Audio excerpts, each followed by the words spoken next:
here, focused on my own way, with never looking back to those who lived in fear.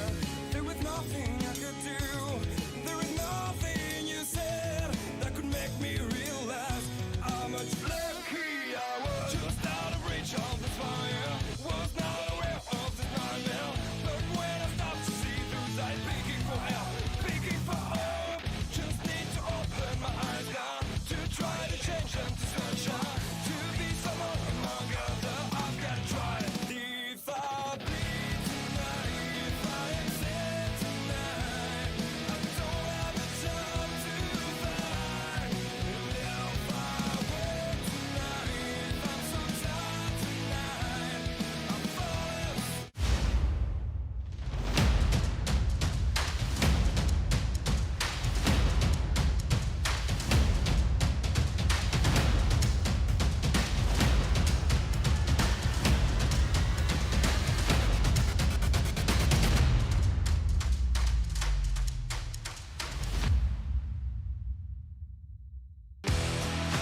Introducing GForce TV.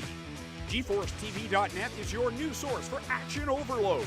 Featuring free live programming year-round and countless hours of on-demand video, GForce TV will be your first stop whenever you want to see the latest and hottest racing action. See live Friday Night Excitement weekly from Washouican Speedway, and watch the stars of tomorrow make a name for themselves during Thursday night's live microsprint racing. GForce TV is also the new home for Rivals Race Chat.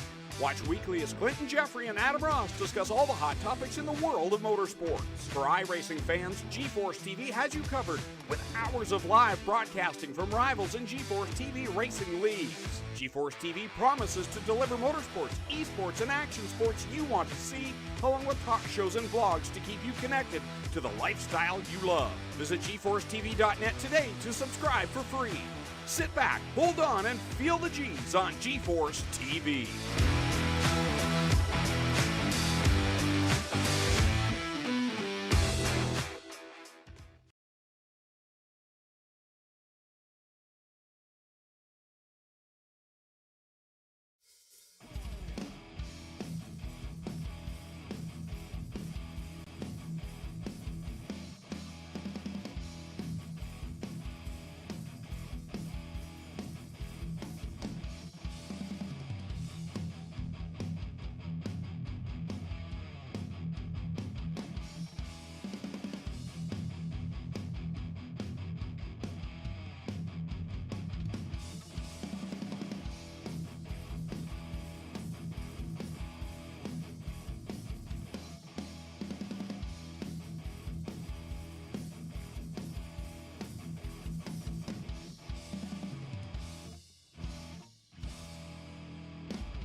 Hi dirt fans, welcome live tonight here, Cedar Lake here, about to kick off the Hometown Heroes or the Gambler Motorsport pre-race show. I don't know who Gambler Motorsports is. Check them out on Facebook.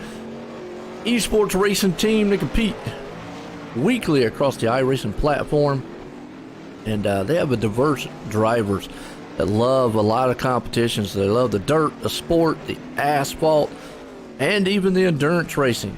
Do a lot of the 24 hours, Daytona and Le Mans, so definitely check them out. Gambler Motorsports. As we're getting set here soon, kick off VMR wraps. Got some exciting stuff ahead here tonight. Let me bring up a little chart here and tell you what we got on board and for you here tonight for the Hometown Heroes, which has been a good exciting event. We're going to start this thing off. That's right. A little bit different cars out here. As you can see, they are sprints, but the wings aren't on them. So the wingless 360s. A little bit more power than the 305. No wings, so you're going to have to manhandle these things around. But it's a little bit different format here too, folks. Only 6-lap heats. No inverts on the field, and only the top 3 will transfer. So got to keep that in mind. And a 20-lap feature. That'll be for our first race. Our next one, then we've got the Legend Throwback Series. Those are little Legend cars come out. I was talking about them before. They're like the, I don't know if they're the ones that are the clown style cars, but they're the Legends. That'll be kind of cool. In the end of the night, we got another street stock enduro. If you remember the first one, it was kind of last man standing, no cautions, so unlimited incidents. And that one ought to be a pretty good one. That was fun. The last one we had, so that'll end up the night here. So here we go, and don't forget, folks, as we roll this thing over here to the VMR wraps, it's going to look good on the track, look good on iRacing. Check out VMR wraps on Facebook. But in 2 weeks, we got a charity event. And a charity event that is kind of huge. Go to GForceRL.com, check out all the information in it. But it's the 2021 Veteran Showdown. We'll start on Monday night, Wednesday night, Thursday night. They're going to have on Monday night will be the Pro Late models and the 360 sprints. And then Wednesday night will be the Veteran Showdown. Only veterans will be in that one. So that'll be kind of cool. Tip our hat off to all the veterans there. And then Thursday night, we have the Dirt Modifieds. So check out all the information about that. Awesome charity event coming up. There's an early bird drawing for a $50 iRacing credit provided by Velocity Race Design. Again, if you want to look good on the track, check out Velocity Race Design. One of the proud sponsors here on GForce for a while now. And sounds good. Tonight's going to be a good one, though. VMR Wraps. There's a new one that came on board here. We got our iRacing League Manager standings.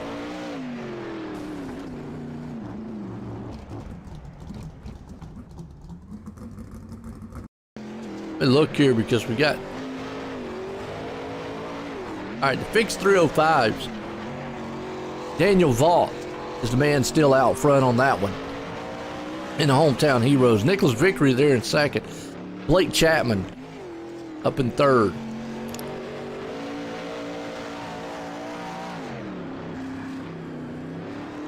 And Lane Snook, who pretty much winning everything, he's only in fifth right now. It's got a little work for him. And we go over here to the 410 in the Hometown Heroes. You got Blake Chapman on top, Lane sitting in second in this one. Kyle Parker there in third. Brian Moore Jr. and Senior fourth and fifth. So that's kind of our look here. We also got a Hometown Heroes Dirt Legends. Lane Snook holds on to that one. And that's the only three that we're showing right now.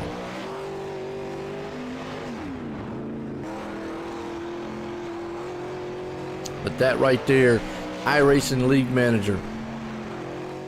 Check them out at iRacingLeagueManager.com. We got qualifying. What's up, Bill?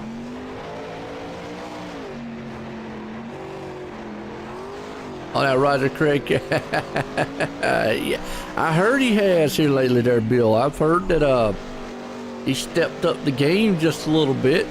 So he might be getting a little excited to be in the car. Let's see where he qualified right now. 12th overall on the field. Terry Landis puts out the quick time here of a 13:13. Pretty good. 3,000s faster than Jeffrey Barker.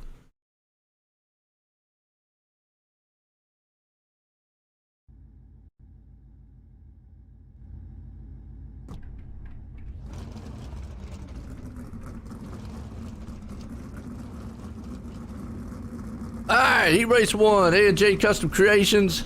A&J Custom Creations has been a long-time supporter here, and they are the official trophy company of the GForce Racing League. A&J Custom Creations. Andy Patton does top-notch work, laser engraving, CNC machinery, and he puts forth some top-notch craftsmanship in all of his trophies and plaques. So definitely check him out at GForceRL.com. On pole, Terry Landis starting out front. Justin Stoles there's in second. Lane Snook up to third. Andrew Smith in fourth. Jeff Flero starts fifth. And Zach Chapman starts sixth.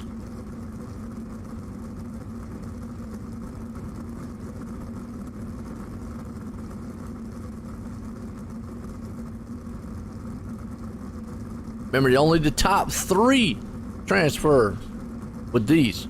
Okay? Here we go.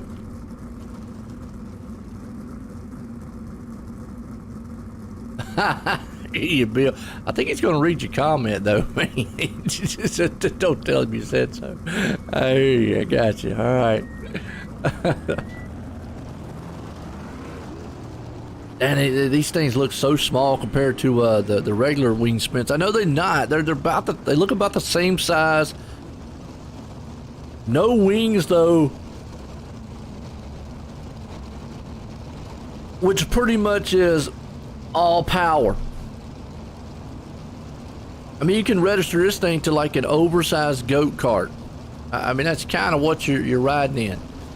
Goat carts don't have wings on them, and they have, for the size of what they are, they have pretty good sized motors depending on what you're driving. Some of them things get well over 100 mile an hour. But excuse me. So you can actually look, these are kind of like oversized goat carts. No wings on them. Wingless sprints. Green.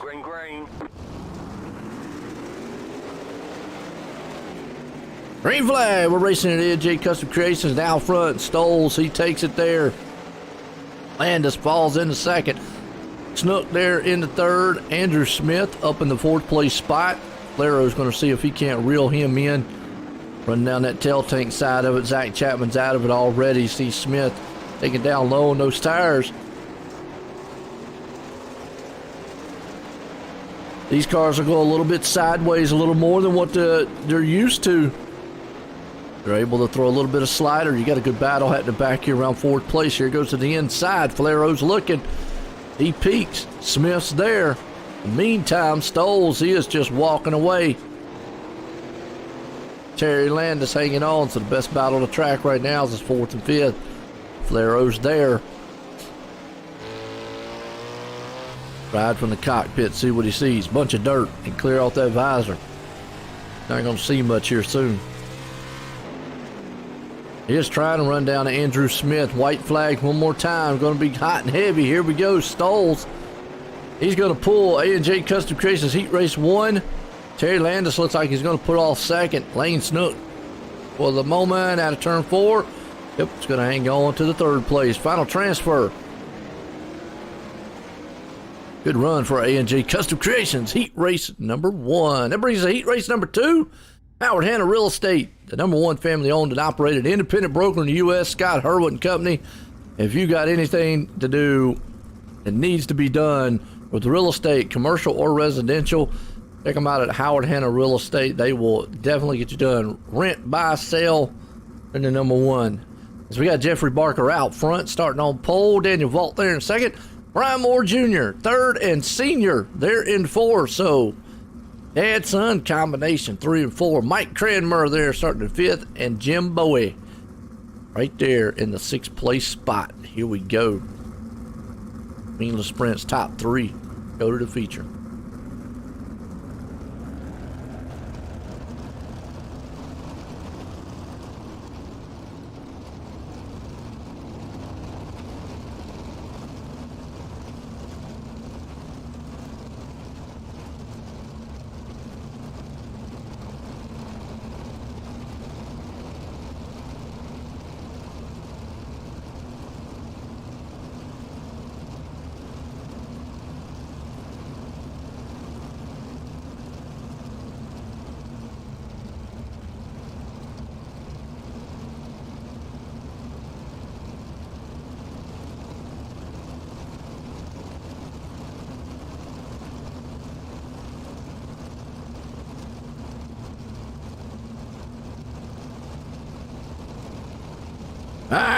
Race trucks in.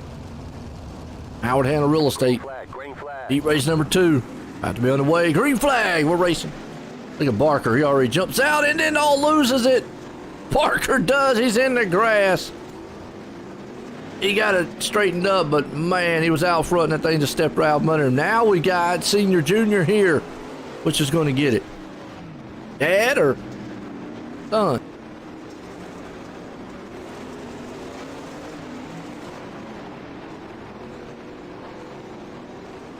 Vault right now, though, he is on a sailboat gone. Good battle here for second right now. Senior's trying to tear up the bottom lane. Here comes Barker back, though. He says, all right, it was just a little mess up on the start. No harm, no foul. Well, he's got a fast machine, too, because he's already closing in on the back tail tank there of Senior. The more Senior right now feeling the heat by Jeffrey Barker. Barker's there, but here comes Moore Jr. up the top side, running the cushion. Oh, gonna split the needle in the middle. Is he gonna get it? Not yet. He is thinking about 3 wide. White flag's got one more time to do it. Look at the move by Barker. All the way to second. Final turns. He put Senior back. Wait a minute, Barker lost it out of turn number 4. Wow, he had it and then lost grip. Wow, now he's got to run the consolation. But Daniel Vault puts it in victory lane. That brings us to heat race number 3.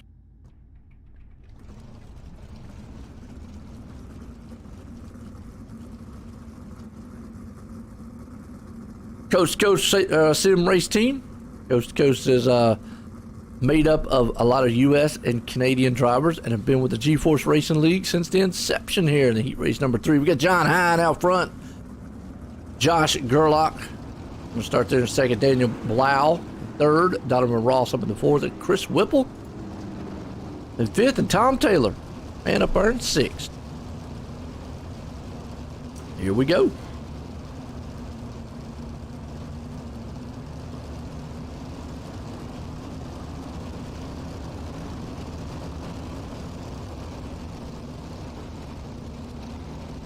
This heat race number 3.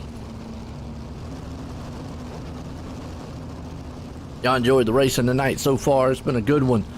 These little wingless sprints. These things are fast and furious and hard to handle. You can see right there earlier, Barker. Well, he had it fast, but the handling part wasn't there. Race truck dies off. Coast to Coast Racing Team. Green flag. We'll see what the cruise shop machine can do out here. Slings it on the inside a little bit there. Got it wicked. But Gerlach says, I'm going to take it out front. Blau up there in the wall with Donovan Ross. Ross is just tearing down. He's up there, way up there in the loose stuff in the cushion. Coming out of the turn for the moment. He's hanging on the 4. Daniel Blau's trying to pull in. John Hine, who's hanging on the 2nd. Tom Taylor. Right there in the 5th place spot, you got Chris Whipple running back on the 6th.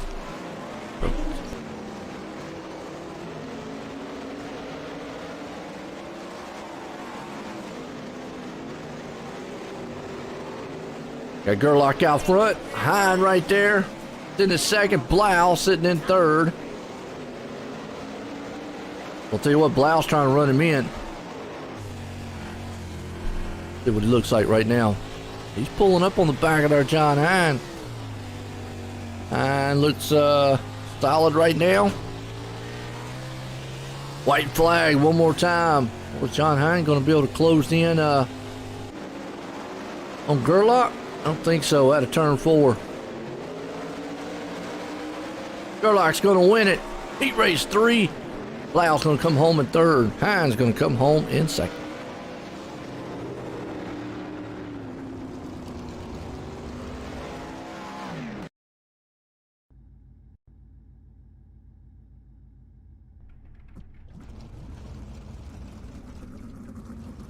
That brings us up to heat race number 4.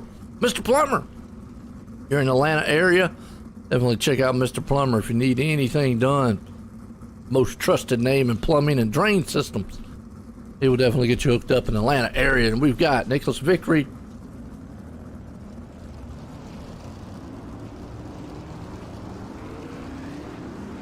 Got Nicholas Vickery, Stephen Spees, Roger Craig, Stephen Goldner in 4th, and Lance Ripka starting up in the 5th place spot.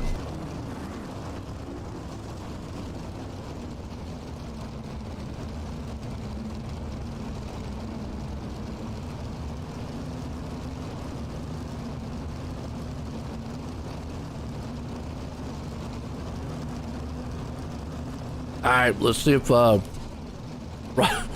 Roger can keep up with the hot streak. Get home here in 3rd place.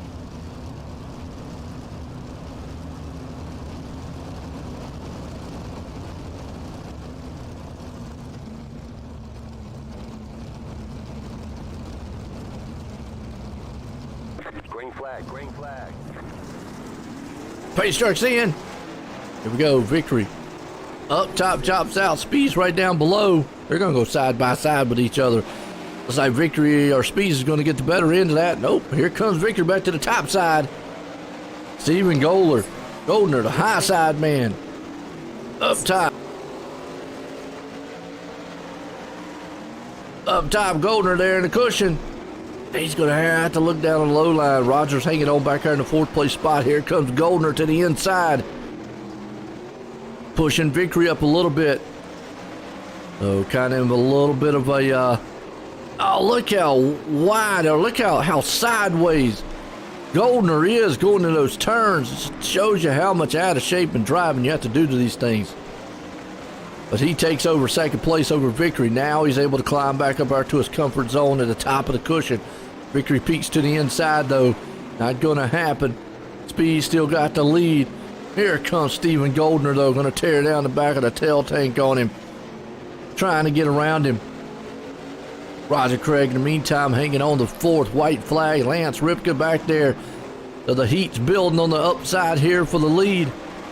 Is Goldner going to try to throw it on the inside? Not going to be able to get it done. Well, nope. Speeds is going to take it.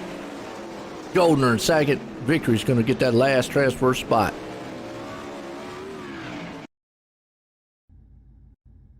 Right. This brings us to the C-Main. Got a C-Main tonight. Mike Cranmer out front. Tom Taylor there in 2nd. Lance Ripka in 3rd. Zach Chapman in 4th. Jim Bowie in 5th. Chris Whipple there in 6th.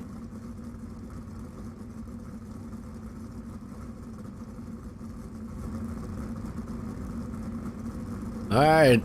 Fan clubs out. All the folks loving what they're seeing what they love.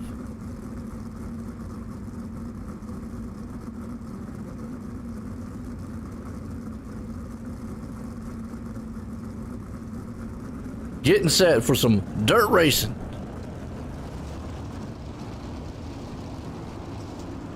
Who you got?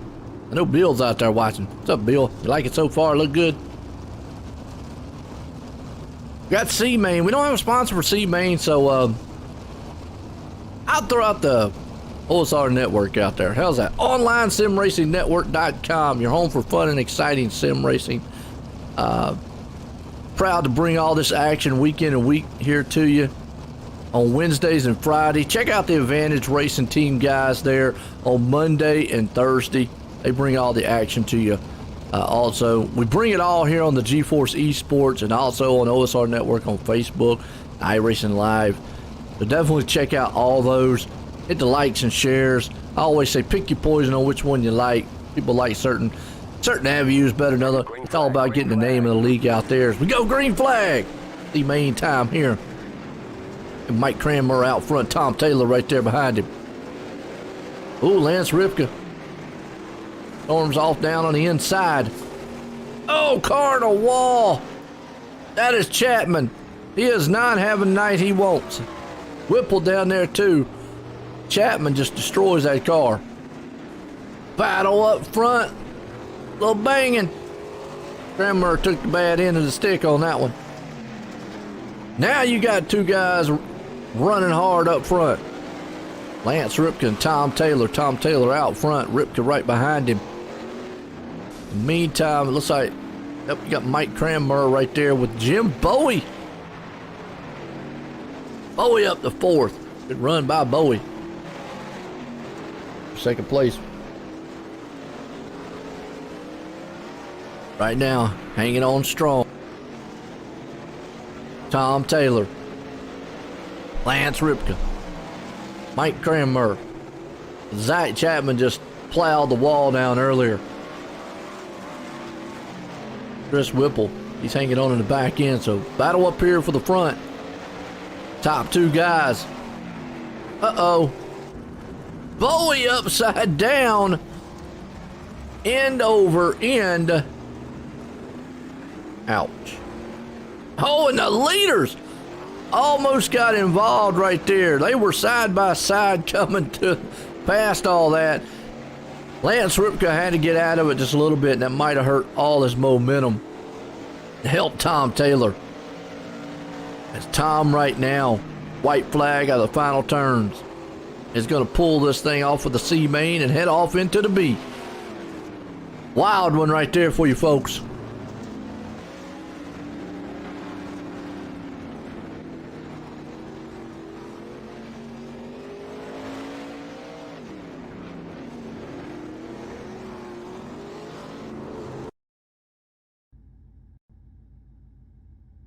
All right, that pulls us up to the B main. That'll be the SBGC 3D Printing.com. And Tom Taylor does exceptional work, specializing in small business production, oil and gas, prototypes, and props for cosplay. You're going to see a little video a little later on for him too, so definitely want to check it out. It's through SBGC3D.com. Andrew Smith out front, Jeffrey Barker there in second, Donovan Ross in the third, Roger Craig in fourth, Jeff Flero in fifth, and Tom Taylor going to pull it up here into the sixth place spot.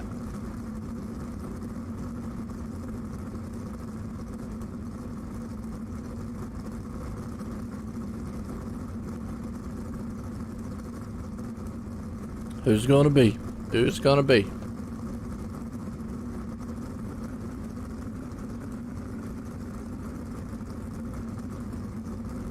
Waiting for one more to grid up.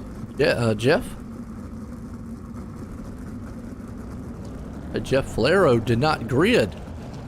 Uh-oh.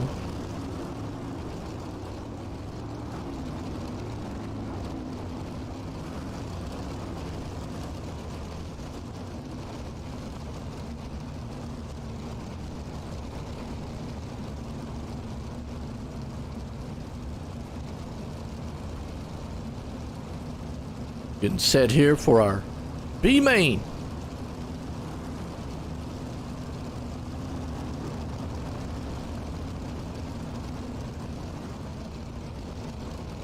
Andrew Smith hold him off. Jeffrey Barker, he was a fast one in his. He got caught up in the trouble in his heat race. Fell all the way back, got back up there into the transfer spot, and then in the final lap of the final turn, lost it. See what he does this time. Green flag, look at Ross though. Tear it up with a good slide job to the inside of him. Barker's down low. Craig right there with him. Roger Craig says, I want him to show. He's way up in the top of the cushion. Battling hard right now. Spins it up there to the top side. Barker's right there long in third. Donovan Ross still hanging a hole. Our leader Andrew Smith almost gave it up right there. Donovan Ross got a good run on him. Had to check up just a little bit. Here comes Roger Craig down to the inside. Craig's running, or Roger's running really high on that momentum he's been driving so far. Down to the inside, hold on to it. Boy, he is giving Barker everything he can handle. Slide job to the inside, takes it all the way up to the cushion. Roger Craig's in third. Battle for the lead still. You got Donovan Ross, Andrew Smith. Right now, though, the fastest man on the track's got to be the man in third, Roger Craig. He traded in to pass a blue ribbon machine for a fast-looking hot rod. Coast-to-coast race team hot rod, that is. And it looks good so far. He's climbing on the back end of Donovan Ross. Bill said keep an eye on him. We're keeping an eye on him. He's trying to. White flag. Can he get to second place spot? Oh, the leader's around. He is going to get second because the leader spun, hit the wall. Donovan Ross coming out of the turn. Final time. Roger Craig's going to hang on to second. Tom Taylor's going to pull it up in the third. But man, Andrew Smith, what a heartbreak. Crashing there at the end. Donovan Ross pulling it off. Wow. All right, folks, that puts us in our Icon Sim Sports intermission. And Icon Sim Sports, I'm going to tell you what, probably one of the leaders in the top-notch sim racing equipment. If you're looking for an extremely awesome rig, check out iconsimsports.com. They will build that thing to you, your liking. If you're big, tall, small, little, big, little, whatever. It'll make you feel like you're in a real car. We're here live with the GForce Racing League. Check out everything you need to know on GForceRL.com, especially the charity event coming up. Check that out. Veterans Day Showdown. It's going to be a good one in 2 weeks. Justy Sick, iRacing Photo, Driver of the Week. Appreciate Justy Sick coming on board for us. And then we're live tonight here on the GForce Esports on Monday, Wednesday, Thursday, and Friday. And on Monday and Thursday, check out the Advantage Racing Team, Racing TV. They will definitely they show off everything. We're live tonight. Here's myself. Here's the OSR Network. As it's going to be a good one. So far, it has been a good one. Folks, we'll step away. Let's get a word from a couple of our sponsors here tonight. We'll be right back. Don't go nowhere.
Introducing GForce TV.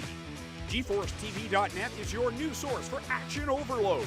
Featuring free live programming year-round and countless hours of on-demand video, GForce TV will be your first stop whenever you want to see the latest and hottest racing action. See live Friday Night Excitement weekly from Washouican Speedway, and watch the stars of tomorrow make a name for themselves during Thursday night's live microsprint racing. GForce TV is also the new home for Rivals Race Chat. Watch weekly as Clinton Jeffrey and Adam Ross discuss all the hot topics in the world of motorsports. For iRacing fans, GForce TV has you covered with hours of live broadcasting from Rivals and GForce TV racing leagues. GForce TV promises to deliver motorsports, esports, and action sports you want to see, along with talk shows and vlogs to keep you connected to the lifestyle you love. Visit GForceTV.net today to subscribe for free. Sit back, hold on, and feel the G's on GForce TV.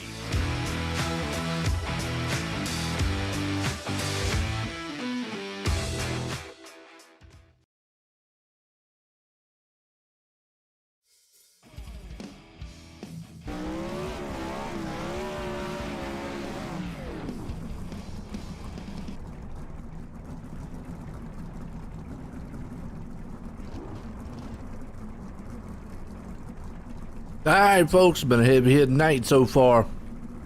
As a warm up here, the Icon Sim Sports intermission is slowing down just a little bit here. We're getting to the end. Guys, here to go back. Green Flag Racing going to be our feature here tonight. Icon Sim Sports. I got iconsimsports.com. It's been a good one.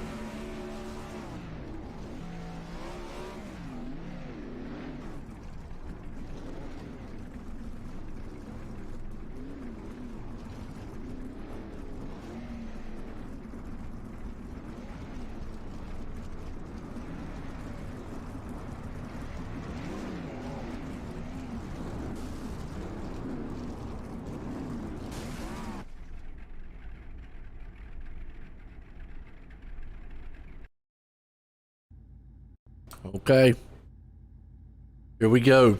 Feature time tonight. 18 of these driver Icon Sim Sports 360 wingless sprints. We got Justin Stoles out front, Daniel Vault sitting in second, Josh Gurr locked up in the third, Steven Speed starts in fourth, Terry Landers fifth, Brian Moore Sr. up in the sixth, John Hines started seventh, Stephen Goldner in eighth, Lane Snook in ninth, Brian Moore Jr. there in 10th, Daniel Blau in 11th, Nicholas Victory up in the 12th, Donovan Ross 13th, Roger Craig started 14th, Jeffrey Barker up in the 15th, Tom Taylor 16th, Jeff Flaro 18th, or 17th, Andrew Smith 17th, Jeff Flaro there in 18th. Oh man, for what we've seen on the heats, it's going to be a wild one for the feature. Not as many laps as we normally do with the actual wing sprints, as they go about 30 to 35 laps normally. I think these cars here, a little less fuel in them. Still a 360, but it's wingless, so I think the fuel. But after this, we've got the throwback legends. That's going to be a fun one.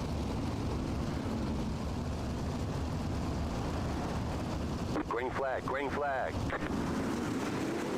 Green flag!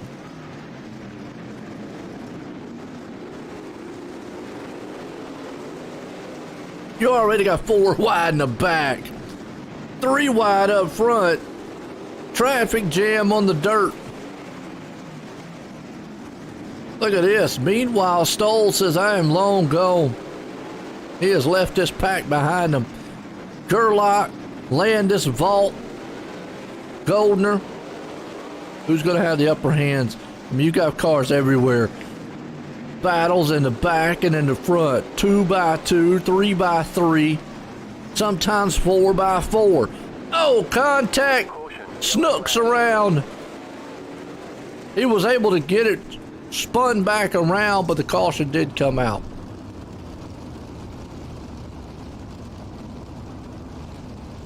All that in the back there, a little contact between 2 machines.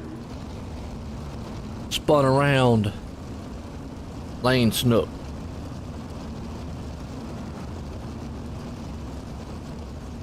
Puts us at our first caution.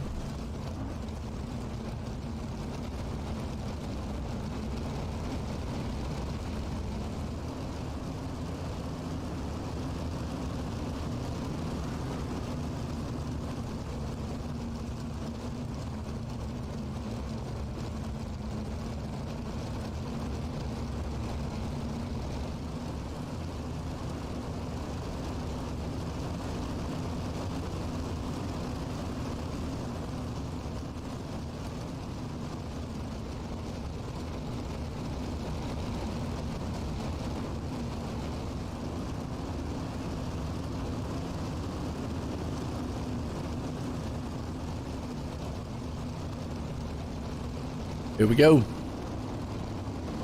They're going single file. Green, green, green. Green flag. Well, Stoles love that one. Gerlach's right there in the mix behind him. It won't take long for these guys to get back 2 and 3 wide. Because it looks like the top lane and the bottom lane both works out pretty good so far. We've seen it all night long. You got Steven Spees in a battle right here in the 7th place spot with John Hine. Hine's riding the top side cushion. Scooting along right now behind him, Daniel Blau and company. See what he sees. Oh, a little contact in the front. Oh, boom! He smacked the tail tank, got a car around upside down. Donovan Ross paid the price. Caution is out. Lane Snook is around again, too. Ah, Snook's not having a good night.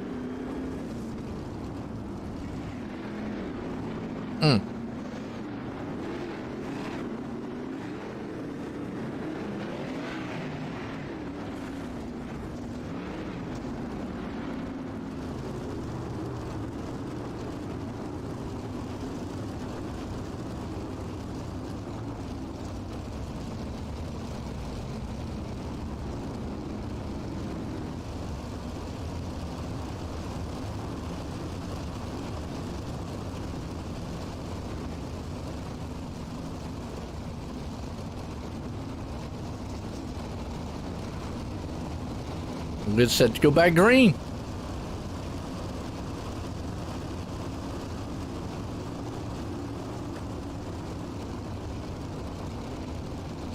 Well, this ought to be a good one. Real good one.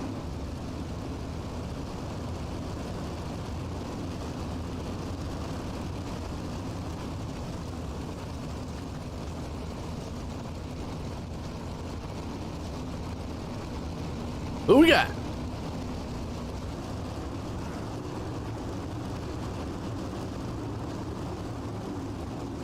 Stoles out front. Gerlach there in second. Single file. Landis, Hine, Vault, green flag. I didn't wait for the truck to get off. They just go. Look at John Hine pushing on the back there. He's saying, I'm coming. Oh, second place car. That was, I think that's Terry Landis. Oh, Jeff Flaro's around.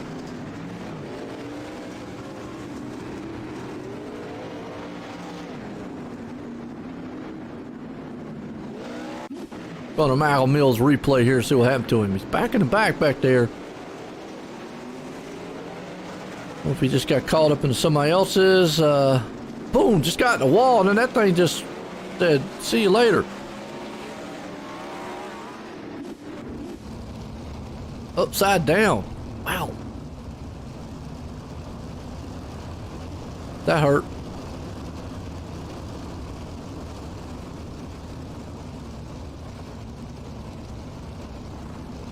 Okay. Who we got?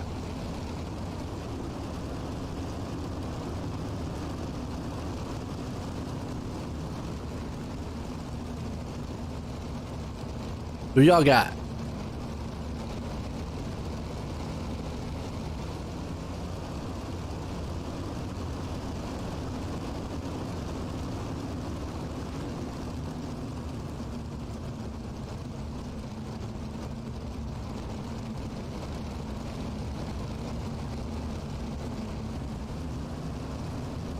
Inset back green.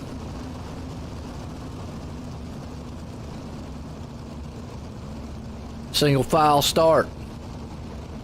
Stoles out front. Gerlach there in second. Landis hanging on third. Green flag, green flag. Green flag. Boom, boom. Well, they're going to still step it up 3 wide. Look at the top side up there. Speeds running the cushion. Oh, Hine hits the wall. Don't know who that was back there. That's Nicholas Vickery. Upside down. Get out there and sing the song. Make me go round, round, baby, round, round. Spinning like a top. He hit the wall hard. These cars, easy to climb the wall. Easy.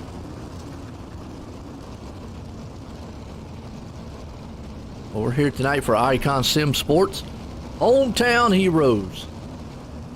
Got our Icon Sim Sport feature here. The wingless 360 sprints.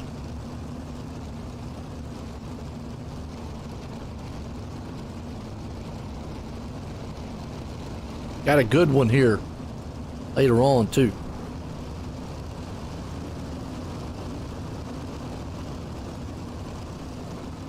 Justin Stoles, Josh Gerlach, Terry Landis.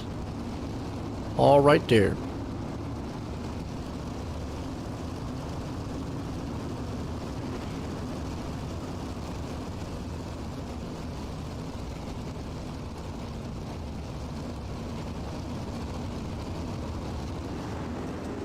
Green flag, back at it. Stoles out front, Gerlach there in second.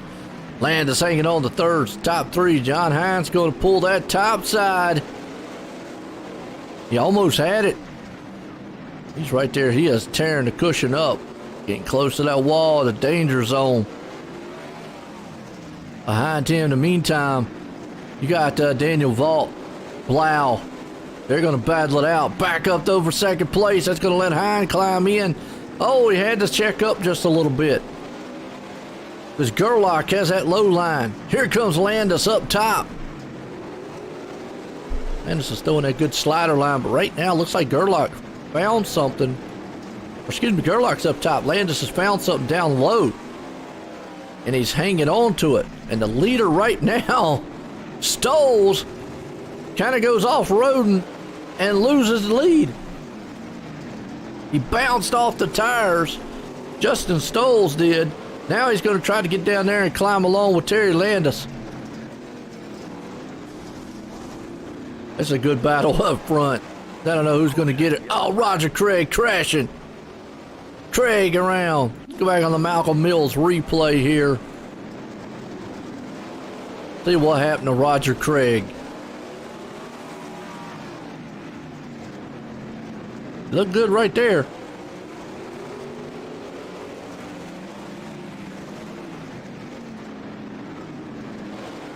See what happened to him. Get into somebody's mess, or no? He went down there and tackled the tires, and then just got in the back end of somebody. Unfortunate. We still got time to get back up front, though. Gerlach out front in this one. Landis there in second. Stoles up in the third. Spees hanging on the fourth. John Hine there in fifth. These little things are fast.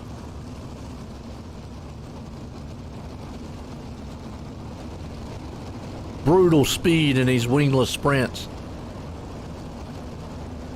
You can definitely tell they're able to slide them around a lot. Maybe a little bit too much.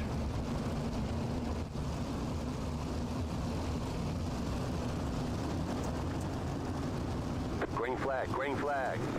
This pace truck pulls off. Green flag, back at it again. Stoles there. He's going to take the high side on the cushion.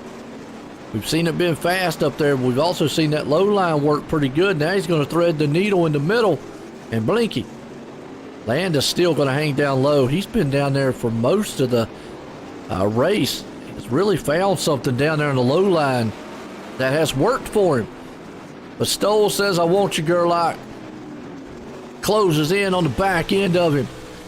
Let's see if he puts a slide move on him. He does. Puts a slick move on the inside, but a crisscross back from Gerlach. Oh, car in the wall. That's Spees upside down. Caution out. By the Malcolm Mills replay. Spees just caught the wall up there. Then from there, took a ride. Yep, right here. Not next turn. He was up front too.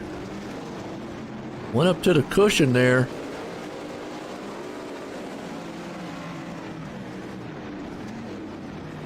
Just went a little high and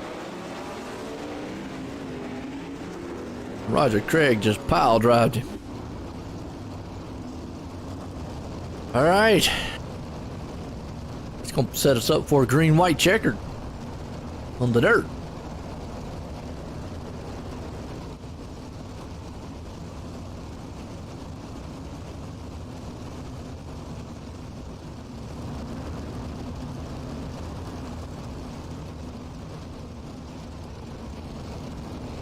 Gerlach, Stoles, those two guys have been going at it pretty much all race. Landis is there, but can John Hine pull it off and get that third place spot?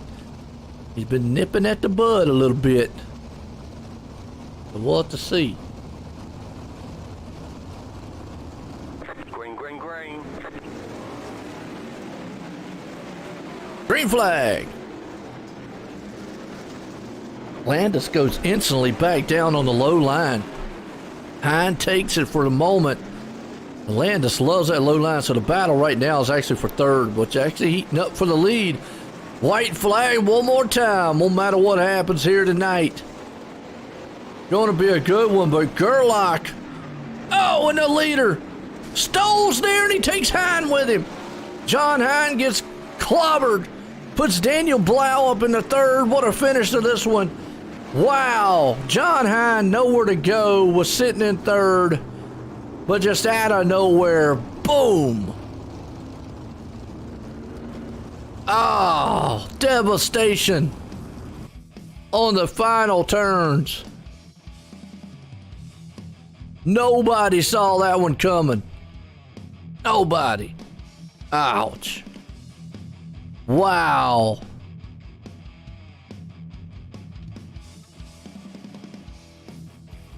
That, what you call mayhem. Get some of these guys up here and get a word with them.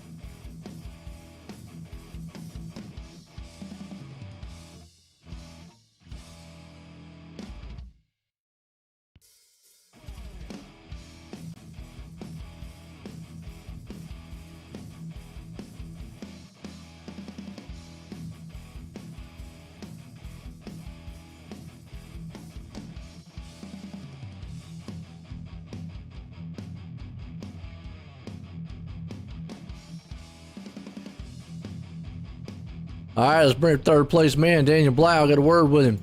Daniel, join the booth. Got a copy? Daniel, join the booth. Got a copy? Hey, Joe, how you doing, sir? Oh, man, pretty good. I tell you what, well, hey, look, it's like the Red Sea separated it. Did you see that coming at that last lap? I did. I saw a car sideways coming down off the wall, and I was already into the corner, and it was so slick, there's no way that I was going to change my line, so I just closed my eyes and hoped that I made it through. Well, I tell you, that's a wild one out there. Now, what's the difference between driving one of these wingless sprints and then the wing 360 sprint? 100% throttle control. You don't have that big giant wing pushing you down into the track, so especially once the track slicks off, you're maybe a quarter to half throttle through the slick, so it's just all about throttle control. But they're kicking the pants. I had never raced them honestly until yesterday. I ran a couple practice laps, then we ran a few practice laps in a practice race session this morning, and they're kicking the pants. They're a lot of fun to drive. They're definitely a driver's car. That's right, all driver, like you just said. Well, man, you came in third place tonight. You got anybody you want to thank for it? Yeah, absolutely. I got to thank, first and foremost, Spartan Racing. Great group of guys. We all work well together, and we all make each other faster. And I got to thank Milner Media for the awesome wrap. Also get some stuff done with our guys at Spartan with VMR wraps. Got to thank my wife for letting me do this, and thank you for the broadcast. You do a hell of a job, Joe. Enjoy listening to you when I'm not racing. Well, I tell you what, appreciate it as always. Good to see you guys out there having fun, tearing up the dirt. And again, congratulations on that third place there, Daniel. Thanks, Joe. Appreciate it, sir. There we go. Daniel Blau bringing it home at third. Well, this man, Terry Landis, held on for second. Terry, did you wait in the booth? Got a copy? Hey, go ahead. Well, Terry, I tell you what, wild one there at the finish. But, well, these wing sprints now, look like you found something on the bottom lane down there. Well, that's where I normally run, so if it's there, I'm pretty good. You held on to it and was able to. You looked like you had third. You had a little bit of John Hine right there on you. Was you kind of worried there before that last lap deal that happened? Was you kind of worried he was going to take third from you? Running with John's always good, and I hope I gave him enough room because I didn't even know he was there. I just heard him. He got involved with the other guy that spun, so he got took out in that last turn. It was just chaos there at the last one, so it was a wild one. But hey, I tell you what, these wingless sprints, y'all put on a good show. You came home in second. You got anybody you want to thank? Yeah, I'd like to thank my team, Krite Sim Racing, first of all. And then Epsilon Sprint Wraps, Galen's Homegrown Popcorn, and iRacing Manager, and anyone else I forgot, I'm sorry. But yeah, it was a good run tonight. Hey, everybody likes popcorn. I like that homegrown. As Yeah, always, if you use the code C2C, you get, I think it's 10 or 20% off. There you go. Absolutely. There you go, folks. Well, the second place man, Terry Landis, bringing it home tonight. Again, congratulations, Terry. Thank you, Joe. There we go. Terry Landis looked good. Well, this man, Josh Gerlach, out front. Right place, right time. Josh, you at the booth. Got I do, Joe. How you doing? pretty good. Well, looks like you had a good solid machine up there. A couple times you had like some guys on your back rustling you up a little bit. What's you feeling about these cars being wingless? I love it, man. I've been running the midgets on Friday, and I guess I'm getting a little practice for tonight, but caught some breaks. I was in the waiting room with Terry and told him I was pretty thankful that he didn't kill me like 3 laps in when I parked it in front of him. But Justin was in a league of his own tonight. It sucks for him that he caught the tire there, but yeah, happy. It was a great race. Oh, absolutely. Like I say, sometimes better to be good and lucky, or lucky than good. I'll get it out here in a minute. So, right place, right time. I mean, you definitely had a fast machine, but hey, you're up here tonight. Epsilon Sprint Rats Victory Lane winner, Josh Gerlach. You got anybody you want to thank for this awesome win? Yeah, I just want to thank my friends and family watching, Netcode Esports, netcodeshop.com, and alwaysraceday.com. Big weekend in the real life racing, so if you want to keep up on your news, go to alwaysraceday.com.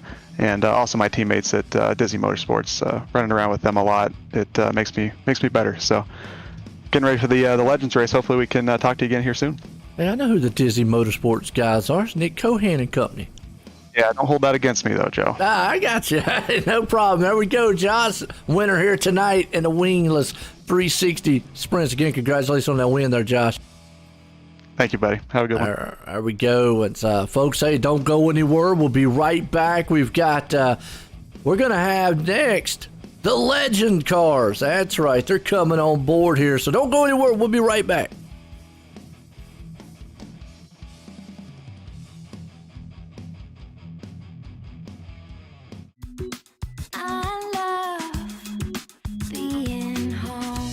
It all starts with the right house.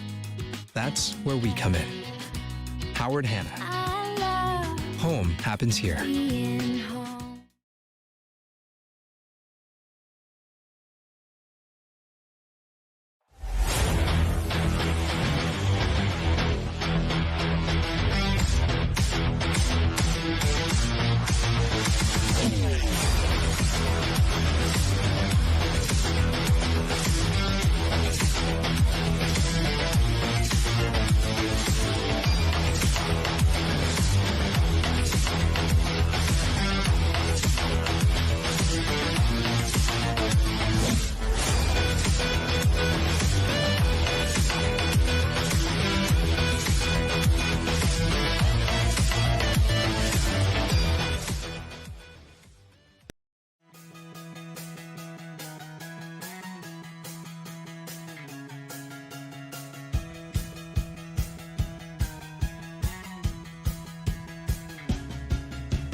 People want to have a one-stop shop. They need us for now all these different services, not just the heating and air side. When things are going wrong, you want the company that's going to be able to get things done as fast as possible for you. Today we're going to be in over 600 homes. What the customers can count on is we're going to send a competent person to your home with a vehicle that's stocked and prepared. We're going to do what's right. Right now, we're waiving our $79 service fee with any Cool-Ray, Brightbox, or Mr. Plumber service.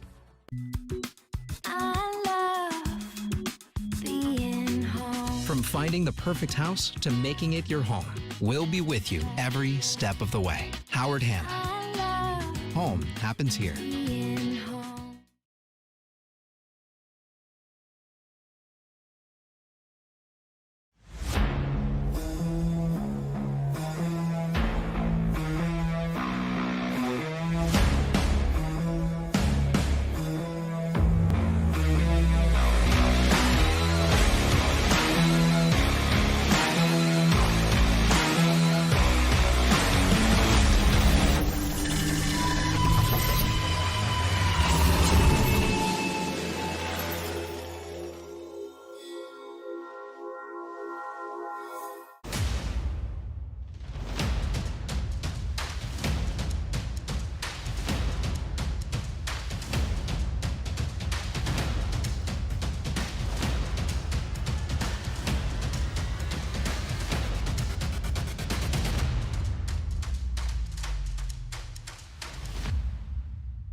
Introducing GForce TV.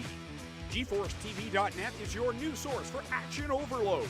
Featuring free live programming year-round and countless hours of on-demand video, GForce TV will be your first stop whenever you want to see the latest and hottest racing action. See live Friday Night Excitement weekly from Washougal Speedway, and watch the stars of tomorrow make a name for themselves during Thursday night's live microsprint racing. GForce TV is also the new home for Rivals Race Chat. Watch weekly as Clinton Jeffrey and Adam Ross discuss all the hot topics in the world of motorsports. For iRacing fans, GForce TV has you covered with hours of live broadcasting from Rivals and GForce TV racing leagues. GForce TV promises to deliver motorsports, esports, and action sports you want to see, along with talk shows and vlogs to keep you connected to the lifestyle you love. Visit GForceTV.net today to subscribe for free. Sit back, hold on, and feel the G's on GForce TV.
Hi, Dirt fans, welcome back here. And yes, we have small midget style cars out here. They call them the Legends.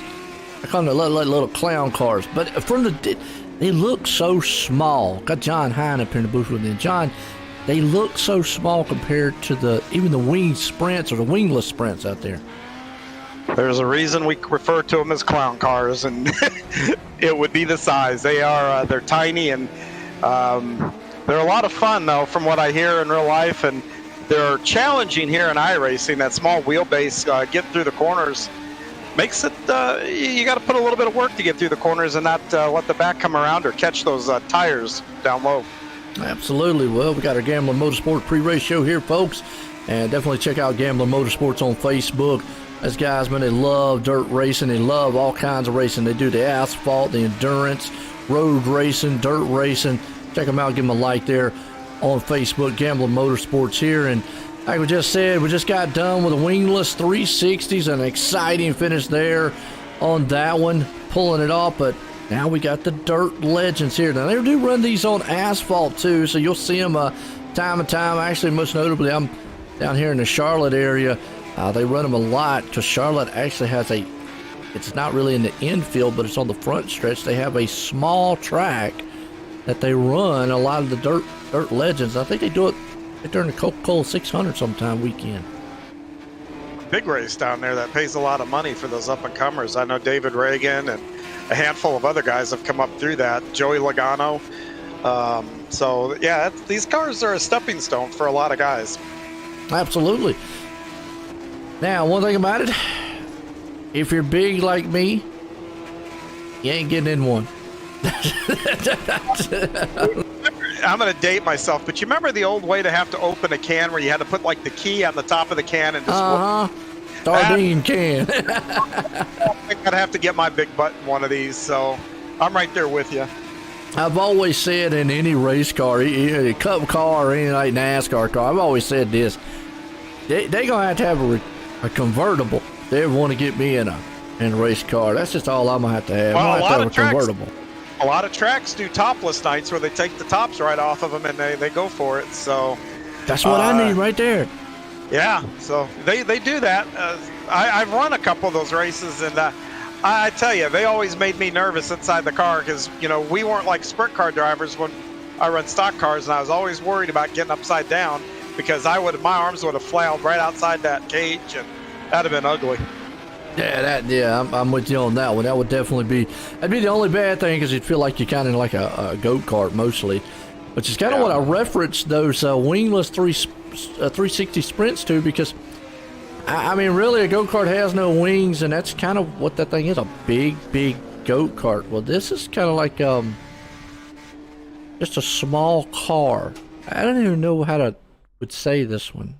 It's like I forget what the scaling of it. It's like a 132 or 160. I don't know what the scaling is, but it's a scaled down version of the old Woodies and stuff like that, you know, from the 1940s and whatnot. So they're cool little cars. Yeah, fast little machines. As we get set for our VMR Wraps qualifying session, we'll see who puts this thing out here with a quick time tonight. The VMR Wraps is going to look good on the track, or iRacing in particular. Check out VMR Wraps there on Facebook. Also, give them a like, share. I'll get you hooked up. You got a lot of great painters out there that'll definitely make your ride look good, make your style and profile on the track. Yeah, and speaking of VMR, they're actually one of the people that are helping sponsor our charity race coming up for the veterans of both here in the United States and up in Canada. We've got that coming up here in a couple weeks. We've already raised over $500, and the VMR has stepped up to give a nice wrap out, I believe, to somebody. Same thing with the Epsilon, Velocity. A lot of our teams have even stepped up with Phantom, WOM, KSR, Spartan, and even Gambler. We've stepped up and all chipped in to give up door prizes and whatnot. So if you're not in the league and you'd like to take part of this, you can sign up if you go to our website, GForceRL.com. Sign up and come race with us. It's a good cause and a lot of fun. And if you're a veteran, like I say, it's on Wednesday night. It's going to be a good event, but find out all the information, like John said, on GForceRL.com. I mentioned it earlier. In about a couple weeks, in the next 2 weeks, it's actually going to be a really good week there, and a good charity, like you said, for the veterans, Veteran Showdown. That's just going to be awesome, like we was talking about. So definitely look into that. It's going to be something to look forward to as we're getting set here. As right now, looks like Justin Stoles, who did not fare too well in the wing 360s. We're not going to talk about that. I don't want to talk about a wild finish. Just unfortunate there at the end. I mean, it's dirt track race, short track racing, I like to say, but man, he put a quick time out there of 16:17.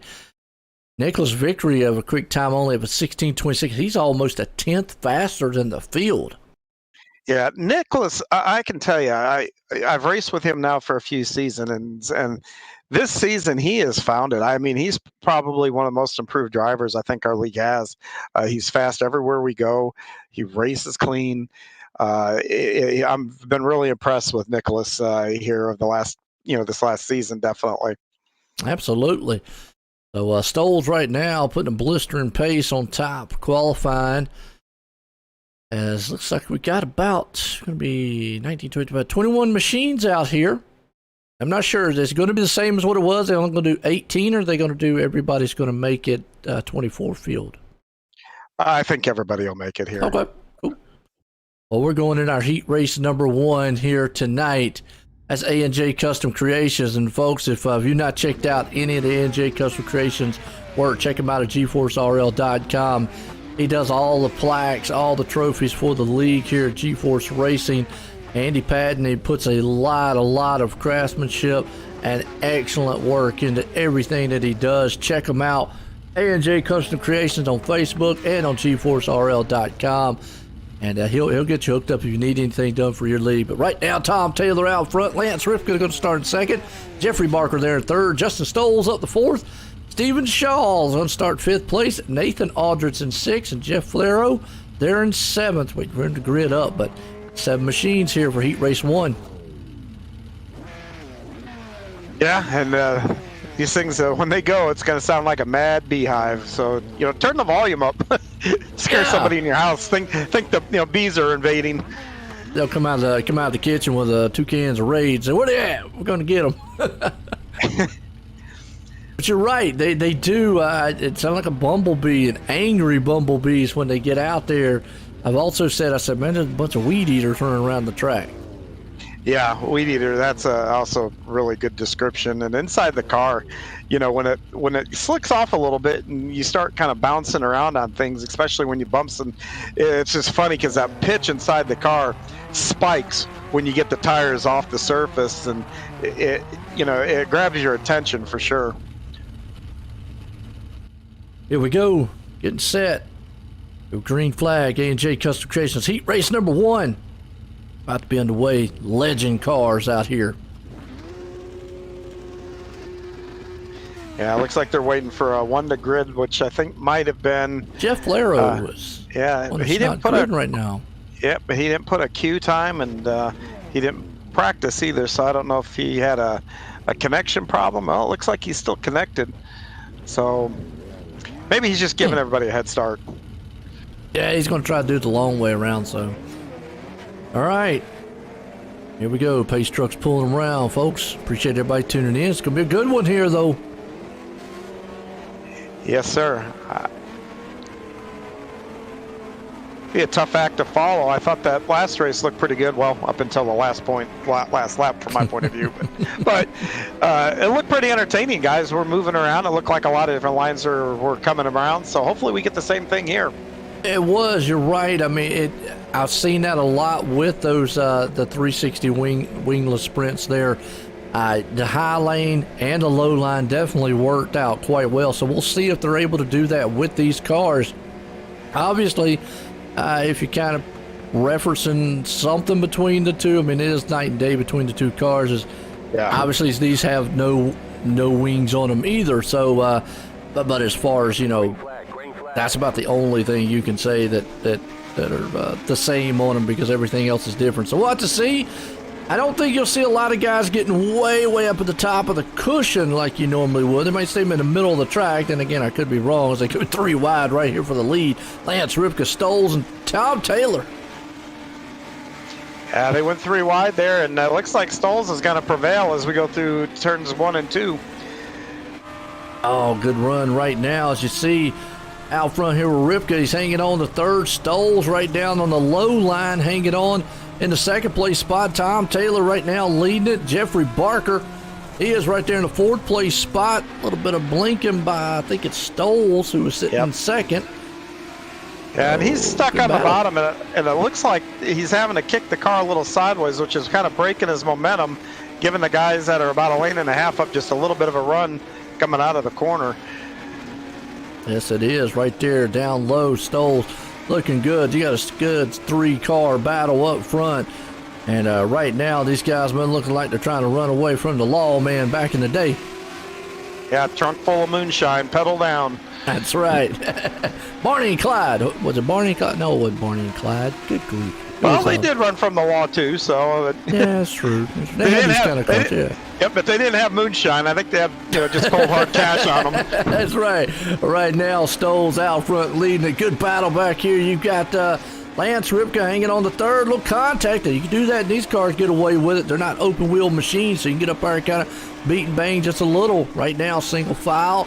Jeffrey Barker, he was deadly fast in those 360 machines earlier on, just could not get it going. Had a few hiccups there, but he's hanging on the fourth right now. So it's still, though, top 3 all nose to tail. Yeah, it looks like they're going to settle in here. Ripka's got 1 to go, and he's got it on the inside. We'll see if we can make a move down here in 3 and 4 coming to the checkered. Yep, final time, final turns. All Stoll's out front, as long as you don't mess up. Second place, Tom Taylor. Looks like he's got it. Lance Ripka's going to hang on to third. Jeffrey Barker's going to come home in fourth. Good heat race, number 1 here for A&J Custom Creations.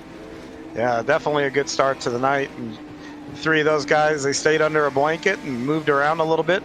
They widened the groove here a little bit here for the second heat coming up. So let's see if those guys take advantage of it and continue the great racing. No doubt. Howard Hanna Real Estate, number 1 family-owned and operated independent broker in the U.S. Check out Scott Herwood and Company, because if you have anything you need to get done real estate-wise, commercial or residential, they are the number 1 to get the distinction that they've got. If you're going to buy, rent, sell, anything real estate-wise, check out Howard Hanna Real Estate here tonight. There's a heat race number 2 title sponsor. Daniel Vaught out front. Terry Landis going to start the second. Nicholas Victory up in the third. Josh Gerlach going to be in the 4th place spot. You've got Roger Craig right there back in 6th. Andrew Smith started 5th. And Mike Shaughnessy did not grid up, unfortunately, on this one.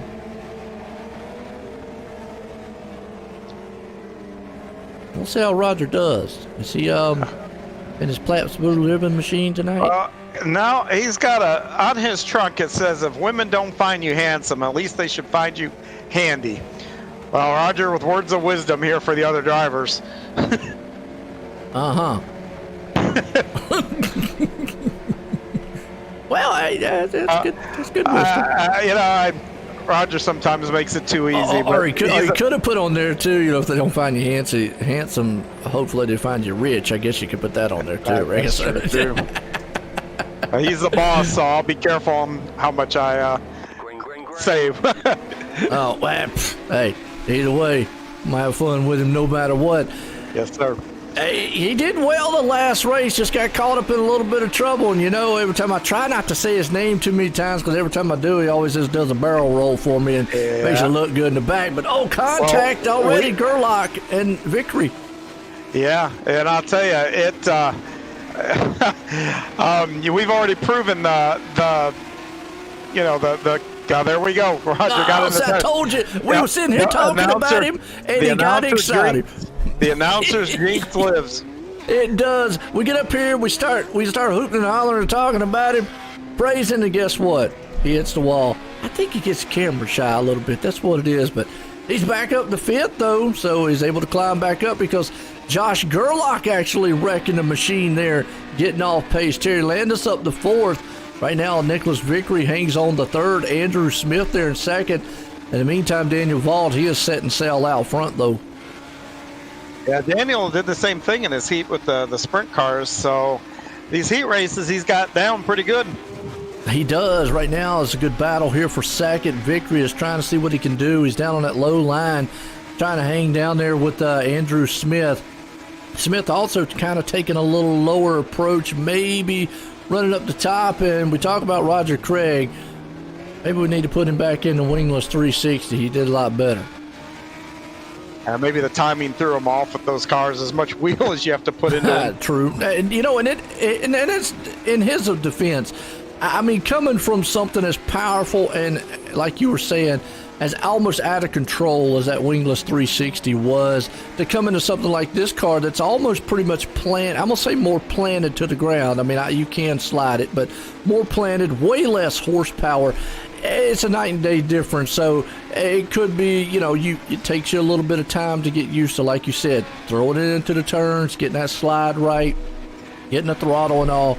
But I still like giving Roger a hard time, and we always jinx him when we talk. Vickery reeled in Vaught big time that last lap. Another lap, and Vickery might have pulled that one off. I see. He got around his teammate for third and set sail. Those were in the same kind of cars too. So Vaught putting it in the win here tonight for our heat race number 2. Victory came home in second. That brings us up to heat race number 3. Coast to Coast Racing Team. I've been here on the GForce Racing since the inceptions. They're made up of U.S. and Canada-based style drivers. Check them out here tonight, Coast to Coast Racing Team. We got Zach Chapman out front, Jamie McCarron sitting there in second, Kyle Parker going to start third, Lane Snook up in the fourth, Barry Goldner up in fifth, and Mike Cranmer's going to hang out in the sixth place starting spot as we get set here for heat race number 3. This one ought to be a pretty good one. You got some heavy hitter names in it. Yeah, Lane's in here. Jamie McCarron, he's no slouch, and neither is Zach. So, and Barry Goldner's in here too. So, and Mike Cranmer, he's been, really doing well here lately too. Yeah, so I'd say this is anybody's heat here coming up here. And from what we've seen, with these cars, obviously it's I'm gonna say it's almost like a culture shell shock to go from what they were in to what they are now out here. So it definitely takes you maybe a few laps just to kind of get everything calmed down and figured out how to get around the track. So here we go. Well, the nice thing is Zach's night, not nice for him, but his night ended early there in the sprint car earlier, and McCarron, he didn't run them. Neither did Kyle Parker, and both those guys are really strong. So, maybe they'll have advantage on Lane and Zach. He doesn't have to, try to find their timing back. Absolutely. That's a good point to bring up right there. So here we go. Zach Chapman out front, going to lead the field. We got McCarron sit there in second. Folks, that's right. We got these little legend cars out here. Green flag. Heat race number 3 underway. Coast to Coast Racing Team, and out front, you already got Zach Chapman taking it, but here comes, wow. Who was that? That was Snook. Wayne. Oh, Snook had a run. Let's go back on the real quick on the Malcolm Mills replay. Watch it real quick because he got right in the back end. He had such a huge run, and then just him and Chapman just met in the middle, and well, the rest is history from there. So, wow. Back up front though, McCarron. Cranmer though, look at Mike Cranmer. Hey, sometimes it's best to be in the right spot, and he is. Puts him in second. Well, I don't want to talk too much and jinx the guy because we know how that goes. But we just got done talking about how he's stepped up. He's holding Kyle Parker off right now for third. Absolutely. Here we go. Good run so far between them. Out front. Still got McCarron there hanging on to what he needs.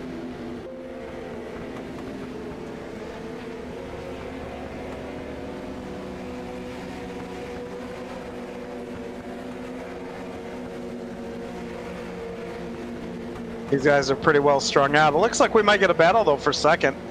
Those guys are pretty close there on the track. All right. Sorry about that, folks. Back at it. Tinker decided it was going to stop on me there for a minute. You're right. McCarron up front. Goldner there sitting in second. Kyle Parker up in the third. Cranmer there in fourth. Zach Chapman still back in fifth. Lane Snook unfortunately out of it here. So battle here for the final times. Yeah, right now, looks like Goldner's got it, and Parker wants it. Well, he's got 2 more corners to get it done. He does. Parker's right there on his back bumper. Going to see if he can't sling it up high. White flag one more time. McCarron's got a huge lead. So the battle's on here for second. Barry Goldner right down on the low line. Right now hanging on strong, but here comes Parker up high. Final turn. Looks like it's going to be a drag race coming out of 4. Parker got him. Wow, by Fender out front. Goldner come home in third here. McCarron's going to win it. That was a good heat race. Yeah, a lot going on. Absolutely. Here we go. That brings us up into our B main heat race here tonight. That pulls us over to SBGC 3D printing. Check out SBGC3D.com. Tom Taylor does some excellent 3D printing and work. We'll show a video here a little bit later of some of the stuff that he actually does, but definitely check out SBGC3Dprinting.com for all your work. We got Nathan Aldridge out front, Josh Gerlach there in second, Zach Chapman starting third, Steve Shaw up into Steve Shaw did not grid. Mike Shaughnessy did not grid. So Lane Snook's going to get the third place. Zach Chapman fourth. Roger Craig fifth. And Jeff Flero in sixth. So not sure why Steve and Mike did not Steve grid.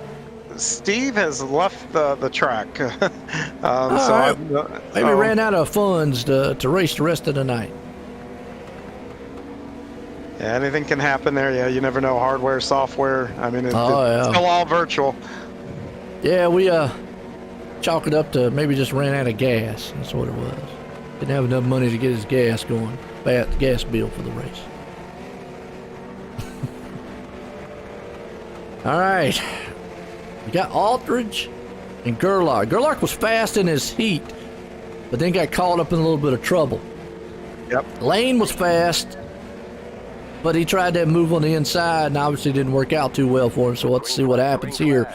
As green flag flies, we're racing here for our B main tonight.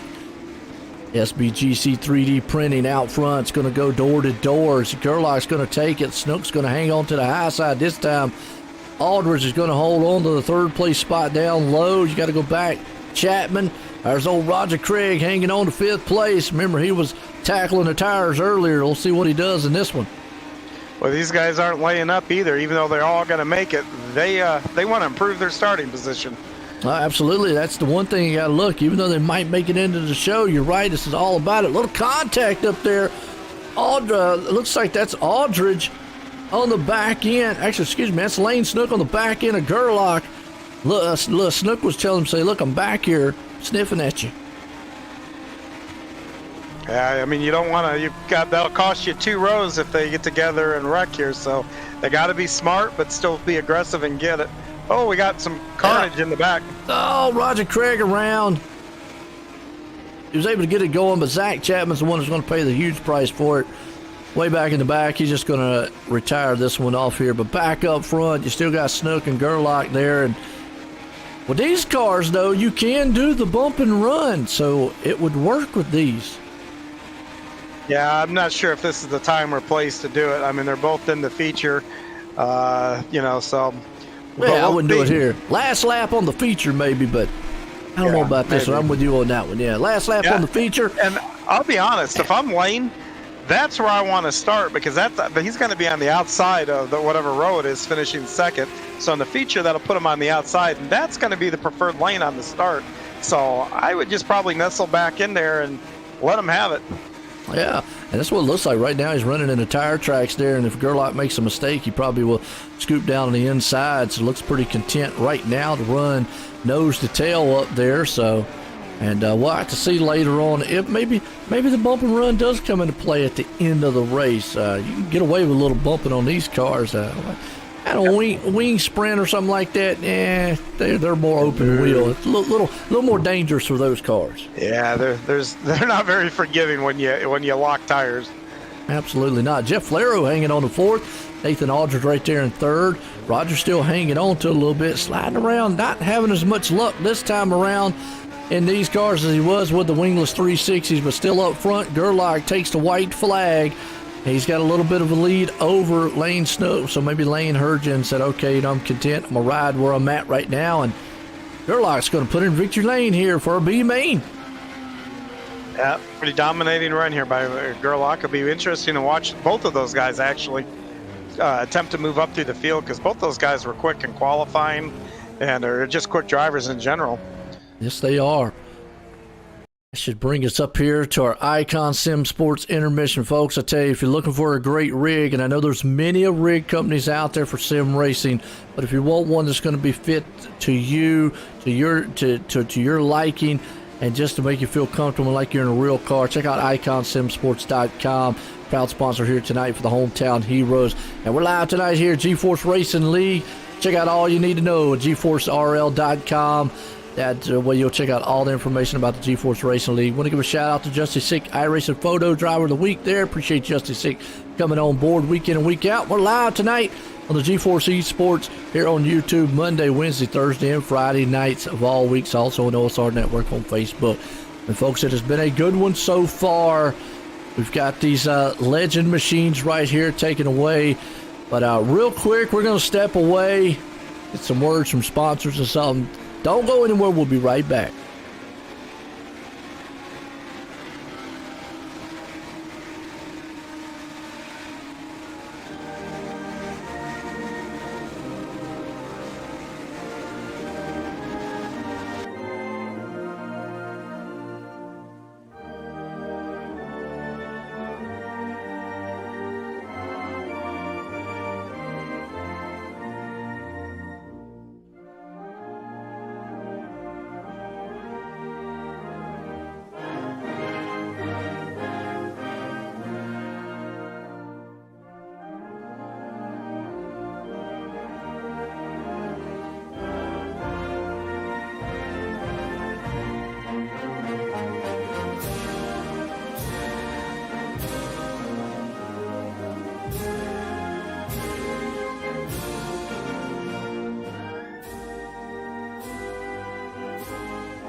Oh, say, can you see by the dawn's early light what so proudly we hailed at the twilight's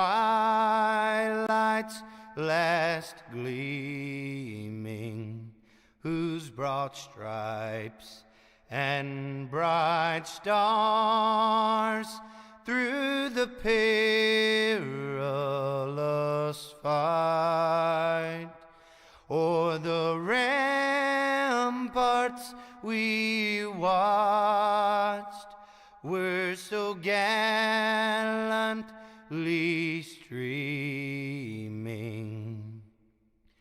and the rockets' red glare, the bombs bursting in air, gave proof through the night that our flag was still there.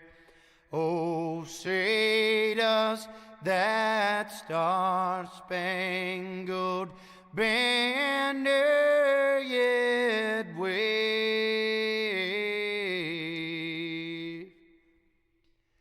o'er the land of the free and the home of the brave?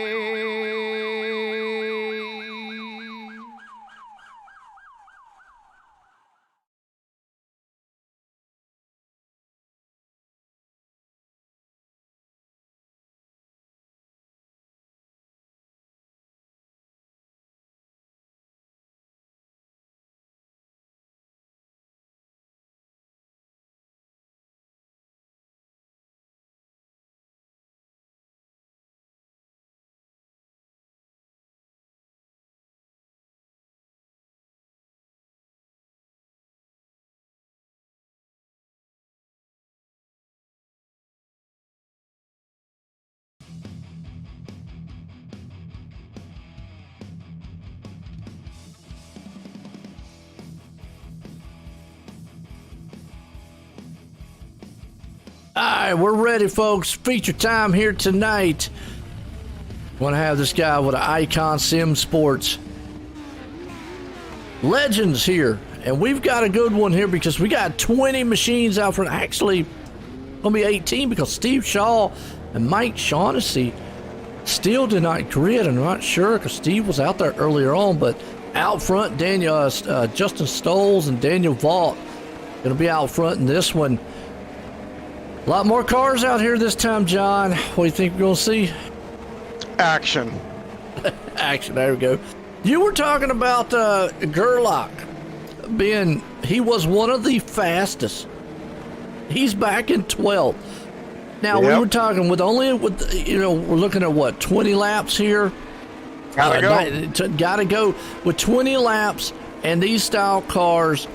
I mean, what's your strategy as a driver? I mean, you got to be a little aggressive, but you've got to fine line to being aggressive and getting through the field too, and being a little patient.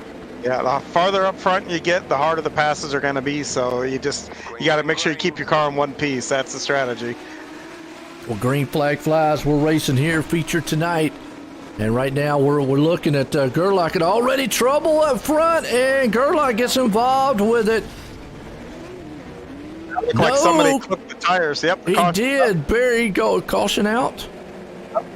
Okay, Barry Goldner was the one who got into the tires. Let's go back on the Malcolm Mills replay here and watch again. So I know everybody loves watching the wrecks up front. Yep, actually a car in front up there just got collected a 211. Yep. That was Jamie McCarran. Oh, man. Got involved with another car, and then from there, just nowhere to go from anybody else. It's just a pile up front. So that is the absolute worst time to do that, is when you're on a restart or a start right there in the first corners with the whole field behind you. Absolutely. Well, Stoll still out front. Looks like we'll probably go single file here. Daniel Vault. Bad thing is, though, Gerlach was not able to get away from that. He didn't get caught up in it, but he got slowed down by it, and that's not what he wanted. He'd love to maybe be able to kind of shoot around a lot of those cars, make up positions, but that pushed him all the way back to 15th, so now he's got even more work to do. But yeah, and he's got to have the same strategy here. You got to be aggressive, but you got to get around these guys in one piece. All right, up front, Stoles, green flag flies. Justin out front there with Vault hammering down in second place with him. Everybody single file. Tom Taylor up there in the third. Nicholas Vickery. You got some guys pushing up top onto that cushion. Got some guys still hanging down in the middle lane. Still multi-groove right now. Yeah, they're all over, high, low. It's looking like a lot of fun out there, actually. Yes, it is. Still good. 2x2 racing. Is out front. Justin Stoles has this one as he's pulling away for right now. Daniel Vault's holding on to second. Good battle here for around third. I see Terry Landis involved doing. Got one on their head. Go back on the Malcolm Mills replay here. Check out what kind of happened. Landis is down there on that bottom lane. Oh, it's a 72 got clipped. Landis actually got into it there, but then Mike Cranmer and company. Yeah, if you look a little further up there. Yeah. Zach Chapman also involved. Yeah, a lot of cars got caught up in this. It looks like two different wrecks actually happened there. It looks like I believe Ripka, the 125, and Chapman kind of met same place on the track, and then a little further up, it looked like Mike Cranmer and Jeff Flero did the same thing, met in the middle, coming out of the corner. Yeah, it did. See here, we've got Chapman. Just showing it one more time here for the folks. Malcolm Mills replay. Yeah, just two guys taking it. Terry Landis nowhere to go, bumping right there. And that looks like, see the car up there in the front. He's going upside down, barrel rolling down the front stretch a little bit. All right. Brings them up, stacks them up again here. Single file. Justin Stoles out front. Daniel Vault there in second. Green flag. We're back racing here. Vault takes off. And they get into one, and they've got a little gap between them. First and second's got a gap between third and fourth. The fourth got real loose, and Well, I'm gonna tell you what, Stoles though got that thing all kind of sideways. Yellow flag is out, but man, and that was Kyle Parker. Go back on the Malcolm Mills replay and see, but his teammate got loose and faces it down the hill, and Kyle's just. Victim. I know this feeling. Wrong place at the wrong time. Yeah, a victim of circumstance. But the bad thing is Daniel Vault got around Stoles because Stoles actually messed up going into the turn. I was watching it up there before the caution. Messed up going into the turn, but obviously, you know, by rule, the caution laps don't count in dirt. So Vault had to give that spot back to Stoles. So I know it's like, man. So there, what we call that? Bad luck.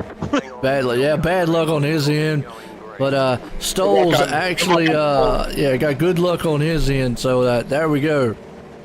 Yeah, but now, you know, the nice thing is some guys, I don't know if this will happen here, but, you know, you go in there again, then you're a little bit conservative because you don't want that to happen again. So Daniel may have another opportunity here if he's aggressive with it, and Stoles is taking it easy because he, you know, doesn't want to mess it up on the second time around. So when we go back to green here, that'll be something to watch, you know, going through 1 and 2. I figured it out now. The Stoles dodged a bullet. That's what it was. Yeah, big time. On that one. So here we go. Getting set to go back green here tonight for the Icon Sim Sports Legend Machines out here. Folks, we still got another one here. Street Stock Endurance is coming on. And that's going to be a mayhem style race. Just way fun one, too. We had one earlier in the season. But Stoles gets a good jump on the field out there this time. Vault's hanging on the second. Tom Taylor right there in the third place. He's got Nicholas Victory trying to close in on him. Tom's going to take the high side. Victory down low. All the way across. Looks like almost 3 wide. They were thinking about it back there in 5th, 6th, 7th. Yes, it is. That's Lane Snook coming up through the field. Andrew Smith right there. They are 3 wide for the moment. You got Jeffrey Barker hanging on to it, too. Nathan Aldridge there in the mix. You go further on back. You got Kyle Parker and company. And Roger Craig. Oh, Roger did so well in the 360 wingless. Boy, these legends have just been a nightmare for him. He's right there, and probably a little neck code or a little bump in the back. It looks like he started to lose the back, lifted a little bit, and didn't see who that was behind him. Just clipped him, and there's nothing the guy behind him. He didn't do anything wrong. It just, you know, again, wrong place, wrong time. Yeah, that's what I'm saying. I mean, so very little contact between the two there. We saw a little small gap in between them. But hey, I always say, here's my thing. You can tell a car's going to hit another car by watching the momentum of where they're going. So yeah, sometimes that net code bails them out and say, "Well, I didn't hit you." Well, yeah, I watched the replay and yeah, they were going to hit you. It just the net code got there before. Yeah, that's what I'm saying. I mean, if you would have kept going the way you were going, y'all were going to make contact. That's how I've always looked at it. So yeah, and even like I said, I forgot who it was, but they did nothing wrong. Roger just got a little loose there, and you know what are you going to do? Track racing, yeah, gotta love it. Short tracks here. We're going single file. Back green, it's all Stoles out front. I know Stoles, he's like, man, every time I get a good jump out front, go to this caution, and he's probably wanting to see a couple greens here to see what he can do. But Vault right now hangs on the second. Victory's right there. You got Vault. He does take down a low line and pulls him in a little bit. Yeah, that's an interesting line. I didn't expect it. And now Stoles counters it and stays low, coming through 3 and 4. He does. He got Lane Snook, took the low line, and took over Tom Taylor. As Taylor falls back into 5th, Andrew Smith there in the 6th place spot. They got a good heated battle going on, and behind him it's a 3 wide battle with Lance Ripka, Nathan Aldridge, and Jeffrey Barker. Now Lane has moved up through the field quite well. Looks like his car is still in one piece, so it'll be interesting now. The top 4 seem to be the class of the field right now, pulling away from 5th. Yeah, it is. Good battle about the mid-pack, too. So we got battles all over, like you just said. You got your top 4 right there all grouped up. Stoles leading it. Vaught's in second. Victory right now is trying to take that over. Lane Snook's pulling in. Then you go about 8th, 9th, and 10th place spots. You got some more battles, but the second place really heating up with the two look-alike machines up front here. If they keep it up, Snook's going to come up here and take it away from both of them. Yeah, he's eyeballing that middle. Looks like he wants to split the gap. Look how bouncy these cars are when they just go sling them down through those turns. Yeah. That's what I said earlier about that whine. You know, it spikes when you hit those bumps. Hey, leave that inside open there. I think Snook's thinking about it. He's eyeballed it a couple times. Never mind, he said, I'm going to shotgun it down on the inside. He does. He takes 2 for 1 for a slide job. And beautiful, too. He stopped the momentum of Nicholas Vickery from taking it back over. That puts it back out there. Lane Snook puts it up in a second. Yellow flag's out. Well, I'll tell you what, the yellow flag probably came at the right time for Lane Snook because I think they made it a lap. But unfortunately, that was Roger Craig and Jamie McCarron. Let's go back on the replay here and see Malcolm Mills' replay. As McCarron just got into somebody side by side and then just kind of rolled it backwards into the yard there. And yeah, no, as that was going on over in turns 1 and 2, Mike Kramer and Roger had a little bit of a go up again too. Saw that, yeah. So, well, I said it worked out good for Lane. I thought they completed that lap. They came across the start-finish line, so iRacing says no. Guess what? Gotta give the position back. What did you say earlier? Dodged a bullet? They did. I mean, Daniel and then... I would have...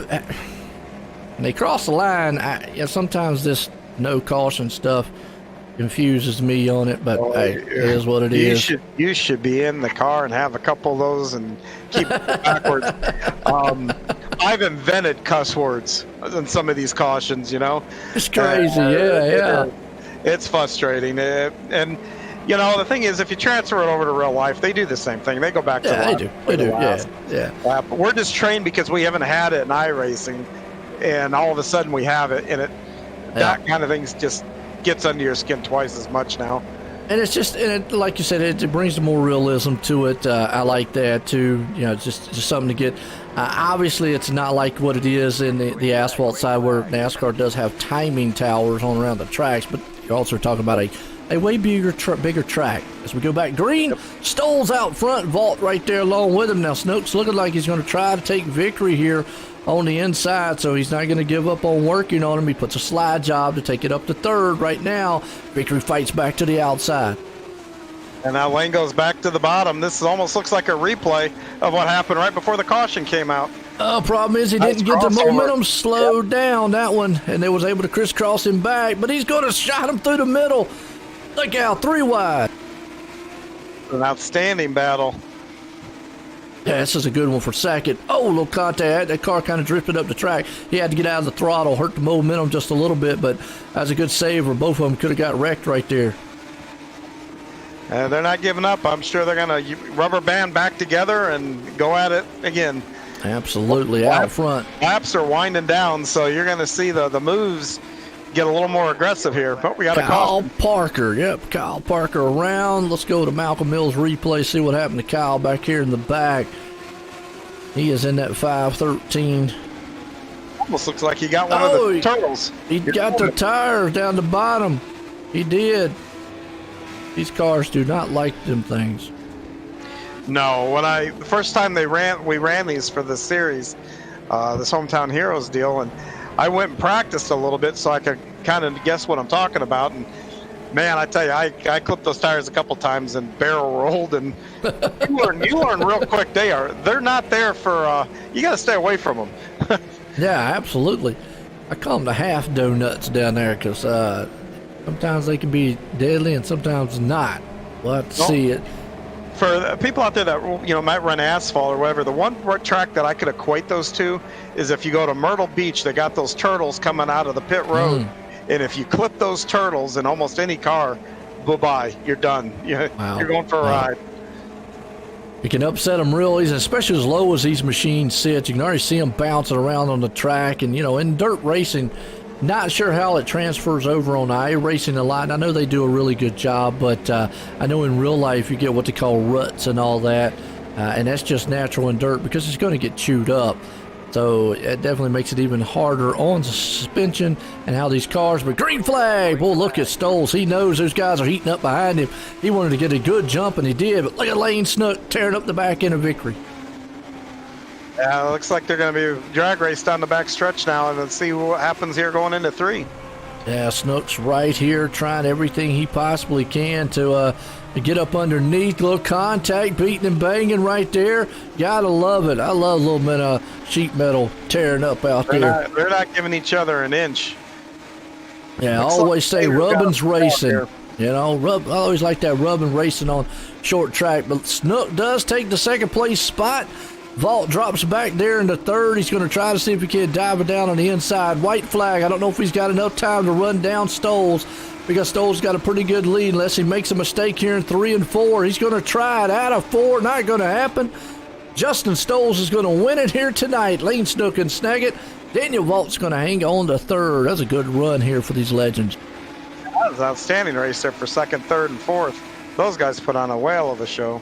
Yes, they did. I enjoyed that one. See if we can't get a few of these guys up here and get a word with them here tonight.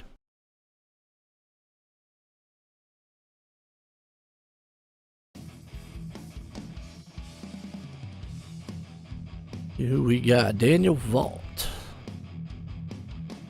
There's Lane.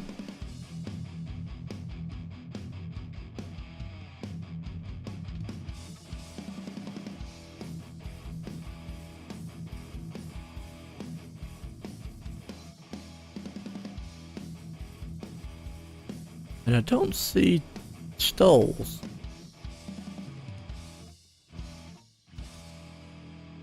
Oh, there he is. He's in there. Okay. Well, let's bring up Vault here. Let's get a word with it. Hey, Daniel. Nice podium there tonight. Boy, you guys were putting on a show there for second, third, and fourth. That was a really entertaining race to watch. How was it from the cockpit? Nerve-wracking. That was a really twitchy car. Real hard to do. You remember to breathe the last 3 laps? I think so. I hadn't passed out yet. The track, it looked like you had a couple of options here and whatnot. So, I mean, they looked pretty even. So that had to be tough to decide where you wanted to be there at the end there. Why did you decide to go where you did? And, you know, I mean, I like I said, I thought they were pretty even from my vantage point. I couldn't tell. I was having a hard time with the exit when I ran high, so it made a little bit of sense there to just try to run one lane off the bottom, give the third place car enough room to not hit him or anything, but not give him too much room. But I don't know. I'm not sure if it was the right move, but hey, it worked out. I thought it was the right move. How much did the track change from the start to the end there, do you think? A lot of change there. I mean, early on in the race, you could dang near flat-foot it if you're running close to the top, but late there in the race, I mean, there's a lot of off-throttle time, and then you're just I was trying to get up into a little bit of tack on the exit and not try to pinch it down low, because these cars don't have enough motor to really come off the corner down low very well. Yeah, well, this has been a good week for you. You won a heat race in the non-wing earlier. Got to win in the heat race tonight. You won a heat race with the Renegades the other night, your first one in the Renegades. Good week for you. Anybody you want to give a shout out to and thank?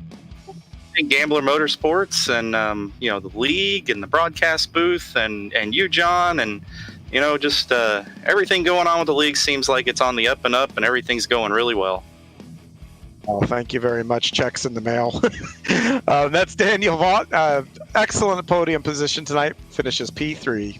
Yes, he does. Good run. Like you said, Daniel Vault right there pulling it off in a good battle with this guy here, Lane Snook, who came home in second. Hey, Lane, this is John up in the booth. You got a copy? Yep. Hey, that was just an outstanding battle between the three of you there for second, third, and fourth. You got around them, and that you didn't need that caution that came out. That really set you back a little bit. But tell me what you were thinking as you were trying to work your way through the pack. You did come up a bit. What were you seeing and thinking as you made your way up? Well, I was seeing that there was a good bit of wrecks at the beginning, so I was just kind of trying to stay out of trouble, and that probably got me half of my spots. And then I pretty much just ran the middle to the bottom the entire race and worked my way up through. Me and Vought and Vickery, we all had a really good battle going on there for second. But I feel like that caution when they came out, like maybe if they would have came out maybe a lap later, I think me and Stoles could have had a really good race for the win. Yeah, you pulled up on him pretty quick once you got clear of Vaught, I think it was there for that moved into second. I was surprised that because I think you did that with like maybe a lap and a half to go, and you came up pretty close on him.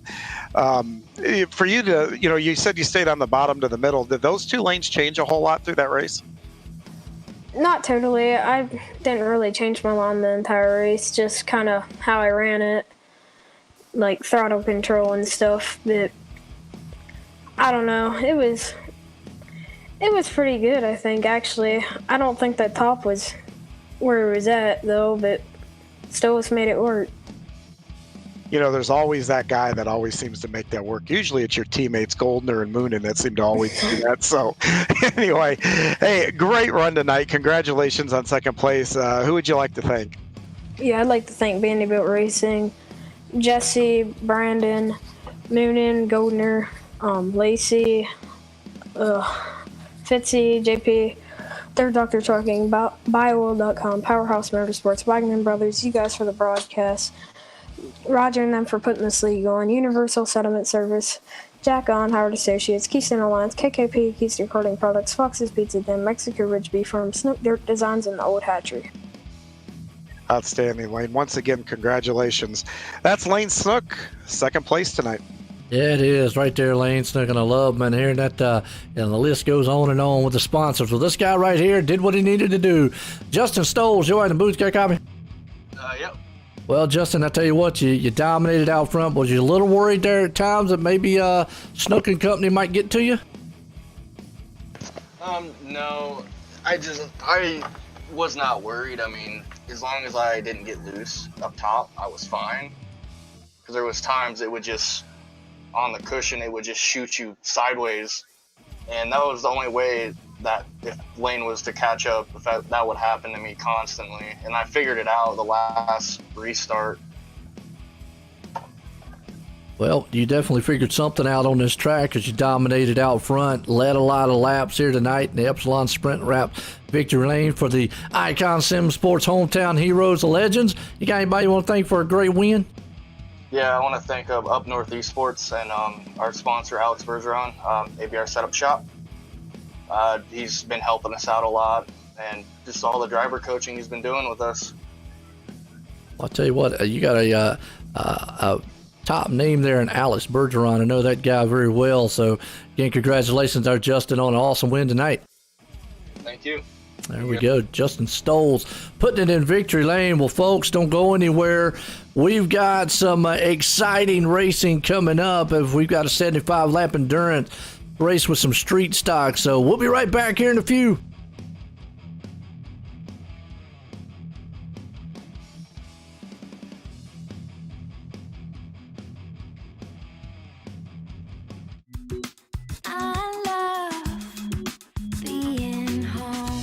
It all starts with the right house.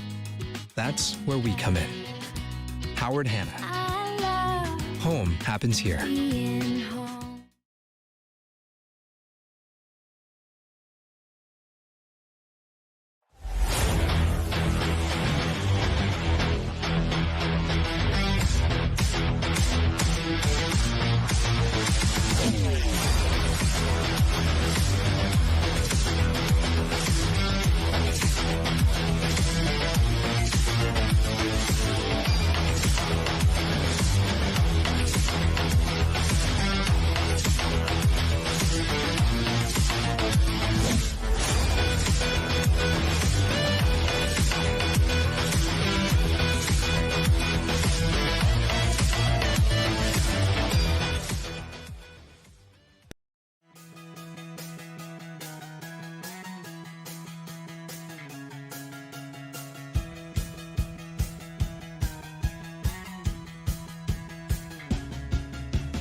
People want to have a one-stop shop.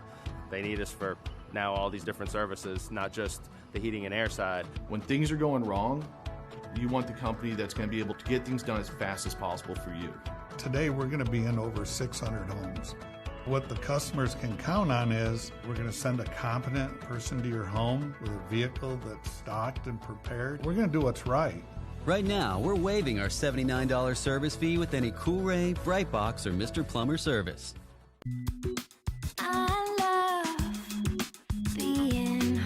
From finding the perfect house to making it your home, we'll be with you every step of the way. Howard Hanna. Home happens here.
All right, folks, we're back here live tonight here for the Icon Sim Sports Hometown Heroes here tonight. We've had an outstanding night with some great racing, and, well, we're about to cap it off with endurance carnage.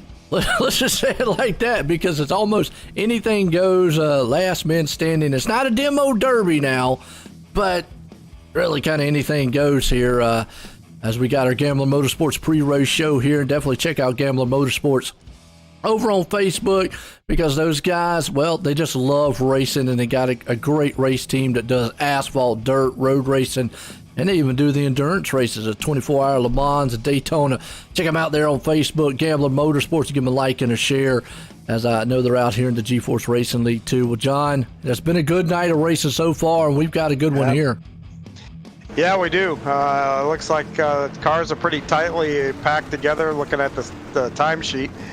And, hey, they've got bumpers, and they can use them here. Now, we mentioned earlier, and I got some information, but we said we'd find out. It says unlimited incident points in this race is what Roger was telling me. Now, is that how it's set up? Because you mentioned something about there might be one. Yep, there's no incident, but there's a limit now of 5 repairs. So they can only get their cars fixed 5 times, which before it was unlimited. See, that's a huge difference. So, yeah, you get out here beating and banging, probably could tear some guys up. Nope, don't have to worry about penalty and whatever. The only thing you have to worry about is maybe some payback. But again, like you just said, though, the more you tear that car up, the more you're going to have to worry about running out of fixing. And it's probably too late to suggest this to them, but being we're in the month of May here, I'm thinking that they should start them 3 abreast. Indy 500, Memorial Day weekend kind of feel. Yeah, true. Well, we have got coming up. You know, and I know it's a good charity event coming up in another 2 weeks. Tell us a little bit about it. We do charity events, about once, every quarter. And this one here we're going to do to raise money for our soldiers, both here in America and up in Canada, all our North American soldiers, basically. We've raised over $500 already. And even if you're listening and you're on iRacing, but you're not in the league, this is open to anybody. You can come. It's a great cause. Come race with us. Go to GForceRL.com. And get signed up and make a donation. And even if you're not racing and you enjoy watching our broadcasts and are familiar with our league, you know what? Show up, or not show up, but go out to the website. You can still donate $1, $5, $100, whatever you want. Every little bit helps. It's a great cause. We've got a lot of sponsors within the league already chipping in. The teams from Phantom, WOM, KSR, Spartan, and Gambler, we've all chipped in for door prizes, and also Velocity, VMR, Epsilon Sprint Wraps. All 3 of them are also putting in door prizes. So it's a collective effort from the guys in the league. It's really neat. We all get together and really put a lot of effort into these, and the races are actually usually outstanding. So like I said, go out to our website, GForceRL.com. If you're on iRacing, come race with us. If you're just watching because you enjoy watching, go out there and see if you can't put a couple dollars in. Every little bit helps. It's going to be a nice event once again, and I really look forward to it. Oh, yeah, it's going to be a good one. It's a Veterans Night there. It's going to be a nice night. So, like you said, another 2 weeks, definitely check that out. Well, here we go. These are street stocks. So, we've went from wingless, 360 sprint cars, which were way handful early on, to the Legends, which we call the mini clown cars out there, to a bigger stock car on dirt, basically. So 3 aspects of racing tonight. There really is no way to plan or train or anything to get ready for what we gave them tonight, basically, John. I mean, that's 3 different disciplines in 3 different cars. Yeah, you talk about completely, being out of your mind. Some of these guys might have nightmares when they go to bed, jumping from one to another. Have a little bit of an identity crisis. And 3 different disciplines, 3 different. All of the 3 cars are just so different that you got to drive them different. You got to pick the throttle up. You got to turn into the corners different. There's just really no comparison. The only thing that's the same between them all, they run on dirt. That's where the comparison stops. You're right. I mean, it's really, the track is the same, and even that changes throughout the night. So we'll have to see. This is kind of a right now, as we got a VMR Wraps qualifying session underway tonight. VMR Wraps, we always say, is a great sponsor coming on board this season. Appreciate them. If you want to look good on the track, definitely with some high quality painters that they have, check them out on Facebook at VMR Wraps. They will definitely get you hooked up and make it look sharp on iRacing or any other form of sim racing for that matter. So definitely check out VMR Wraps here for our qualifying session here tonight. And right now, Tom Taylor's the man who has a quick time out there with about he's got about 0.03 of a second faster than Lane Snook. Yeah, look at the difference between Lane and Kyle Parker. Now you're talking thousands. And Spees. Yeah, I was a little surprised to see Spees. He said earlier he was calling it a night. And, he's back. He got excited. So, yeah, I figured he'd be off road racing. We got a couple of endurance races this weekend that we're going to do. So I figured he'd be off doing that. But I'm glad to see him back. And it'll be what y'all got planned this weekend? We are going to run another series before our Monday night race. NEP, which will be we're going to run the Corvette GTE car, and then on Sunday we're going to run the GT3 car in the VRS Endurance Challenge, which that's a 3-hour road race. We do that almost every Sunday, and it's just road racing, man. Yeah, we have a blast. I mean, we no expectations. We just like to have fun, and the goal is to finish the race. We don't care about winning or anything. We've gotten a little more competitive, so I think that might go by the wayside, but we have a lot of fun. It's just us hanging out. Our team is it's unbelievable how well we actually get along. No drama, and we just have fun. Tell you, I might. If you ever have a substitute, I might come out. I love road racing now, man. I need to get back into road racing some. Stephen and Zach are trying to turn Gambler Motorsports into a road racing team, and I'm fighting them on it. So if I disappear, I lost. I hear you. There you go. Well, I'll tell you what, a little different. We don't have heats in this. We're going to go straight into our feature here, folks. 75 laps. I know that sounds like an eternity out here, but it's no caution, so everything will go. And again, I got to iterate here. I don't really, when I say this, I mean it as in when we say endurance, anything goes on the track. So normally these guys, they try to race as clean as they possibly can. Accidents happen, things happen. But here, if you want to put the bumper to somebody and wreck them, well, yeah, now understand, the consequences of that person coming back on the track. But there will be no penalties involved for you doing that, is what I'm getting at. So not only will that person may come back, they may have teammates that'll come back. So you're going to see a lot of different things play out here tonight. And that's what I'm saying. So that's where I say the no holds barred aspect comes into it. But all in all, if you just want to be that person out there to try to survive here, and basically that's what this race is going to be all about. Who can survive at 75 laps? Green flag already beating and banging up front. Tom Taylor takes the lead. Yeah, they're side by side behind him, and already a little bit of a bumper. And yeah, chaos up front there. Car around. Yep. That's a huge one. Down. Shots fired on the open lap. Who is that? That's Lance Ripka. Upside down, just end over end. Daniel Vault was involved in that one. Wow. We got Spees out front, Lane Snook running second.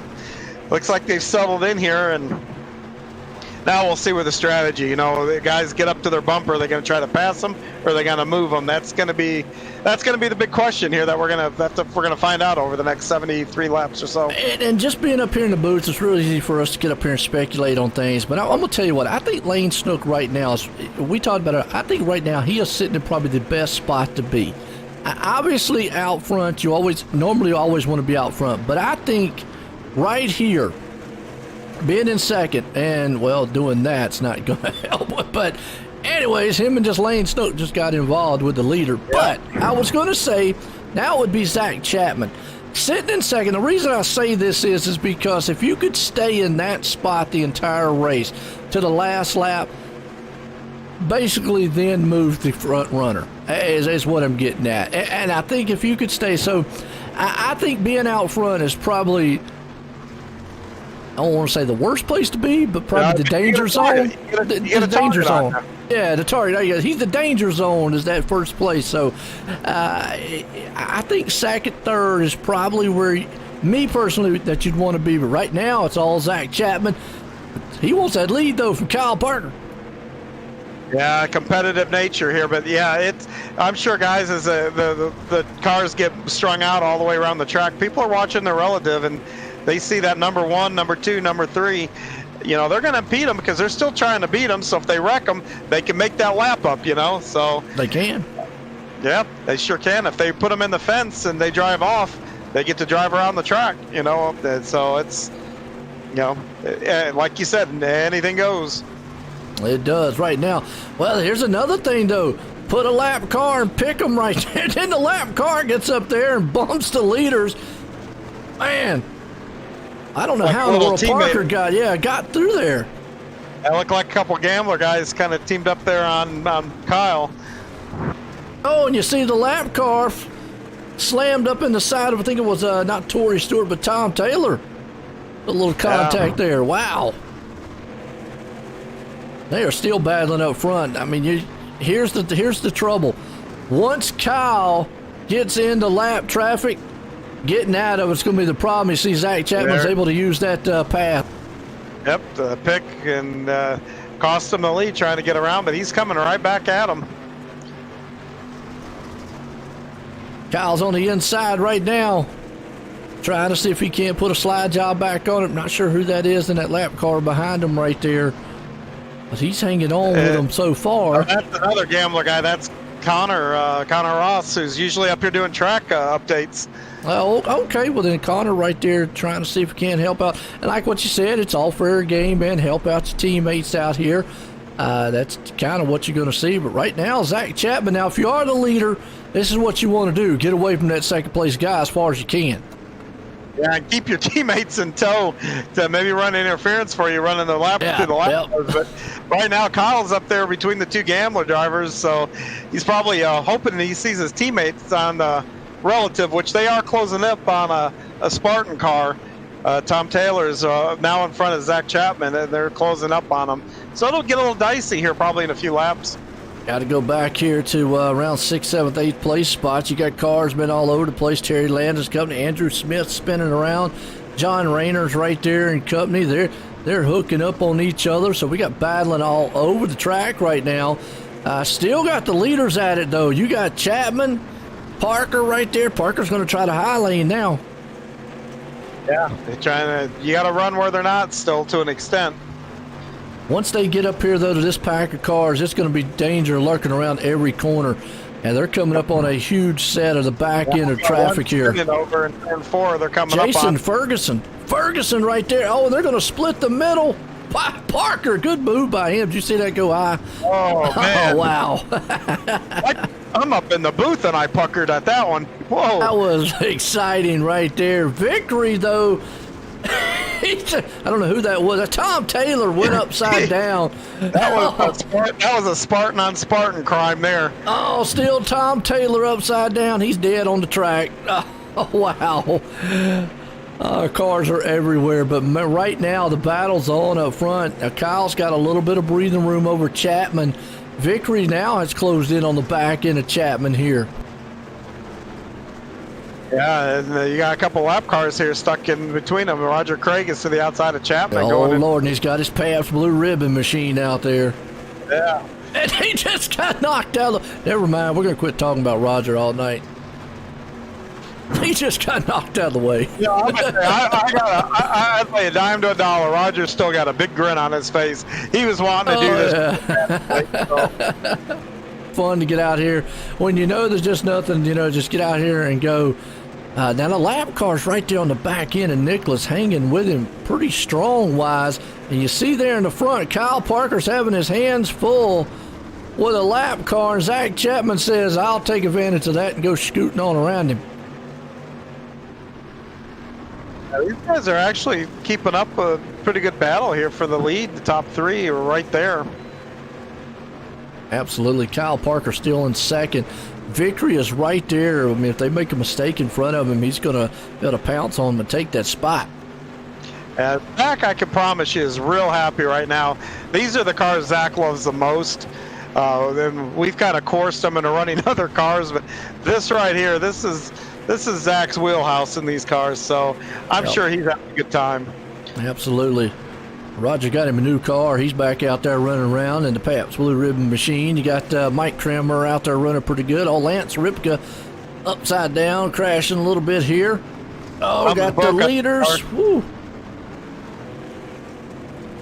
Well, that's a wild crash fest back there between where Lance Ripka is right now. Yes, sir. He's got to get to the pits and get him a new ride. He does. Things a little bashed up a little bit right there. In the meantime, Parker's still trying to run down Chapman. He's got that, I don't know who that is in that lap machine behind him, but he's hanging on to him. That's Connor Ross still hanging in there. Yeah, he is, and he's been able to hang on the back deck lid of, I don't know who that lap car was, but he was targeting Kyle Parker. Oh, big wreck there. Hey, Parker Parker ain't ever going to be. He's like, whenever I get the wheels on the ground, I'm going to go in the pits finally and get me a new car. Yeah, and the crazy thing is, he may not be out of it yet. So go get a new car, come back out, and go back at it. Yeah, it will. Right there, Chapman out front. Victory right there along with him. Victory is trying everything he can. You got Chapman right there in the top side. Oh, Nathan Aldridge is upside down. Kyle back on the track now, so we'll have to see what he can do later on. Look at Lane Snook. He's back out there, too, up in 6th. Yeah, and Kyle's only a lap down. I think the last time we did this, the winner was at 1.4 laps down. Mm-hmm. He was. Yeah, come up there and get your new ride and get back out there. You never know. Just ride around, and that's the big thing. I think Kyle Parker just got back on the lead lap, if I'm not mistaken, so I'll have to keep an eye on that. He's up to 11th. In the meantime, Zach Chapman right now out front leading. He's got a pretty good lead over Victory, who is caught behind some lap traffic back here. Yeah, it looks like he's trying to be, a little bit conservative and smart. It's a long way to go still. It is, and hats off to him. I don't blame him. Right now, if you get kind of in the middle and stuck, just kind of get out there and ride a little bit. I know as a racer, you always want to be out front. You always want to try to get there, but sometimes better just to hang on. As Nathan Aldridge is going to go in and get him a new machine there as he wrecks a little bit. Still, it's all Chapman out front leading. And you got Golding hanging on the 3rd right there. Yeah, and we're coming up. Whoa, Chapman got a little loose coming out of 2, but he's going to be coming around this time, and after this next lap, we're going to be halfway through this just like that. Yes, it is. Time's running out. Parker still running in the 10th place spot. Atkinson's up there in 9th. And you've got Andrew Smith. You got a couple cars coming out of the pits right now. Went in and got one of their fast fixes done. In the meantime, what's that? I love how they're waiting to come out of the pits. I just gun it and go down, man. Maybe they're waiting on somebody. That's the thing. You never know. But they're like, all right, I'm waiting for his car to come by. He's coming. I just fly right out there. I mean, that's the kind of racing this is. throw caution to the wind. I mean, that's costing you time sitting there. Yeah. Now, you also got to be careful, though. You don't want to tear your car up again and use up all your fast fixes. Have fun. I'd have gunned it. That's me. Right now, they're going to go back, watch this broadcast, and go, I'm glad Hines not out there. Yeah. Well, the one thing about it, they'd be like, well, at least Hines wouldn't make it past lap 20, so we'd be all right. This is true. But hey, like you said, guys are having a blast out here right now. It's all Chapman out front. He's been leading it pretty good. Got victory right there. Finally got around some of that lap traffic. He's hanging on to second. Golding's been doing a really good, solid job hanging on to that third place along with Kemper up there in fourth. Top three have settled in and been pretty constant. It's a little different than what we saw the race earlier in the season, where as soon as somebody got the lead, bam, they got hit. God, let me ask you a question now. You bring that up, and that's a good one right now. Is it better to maybe just ride around here and never touch anybody, and then maybe you just kind of get forgotten in the mix of everybody trying to target the ones that did wreck them, and you just kind of just get lost in the shuffle? You know, that's a really good question, and I don't know the answer to it. Yeah. I would just go as hard as I can, but I've also probably made a few people that would like to take a shot at me, so I'm going to have to get hit regardless. So, well, I'm saying it because you guys like Kemper and Goldner seem like they're just out there riding. They haven't really got much into trouble.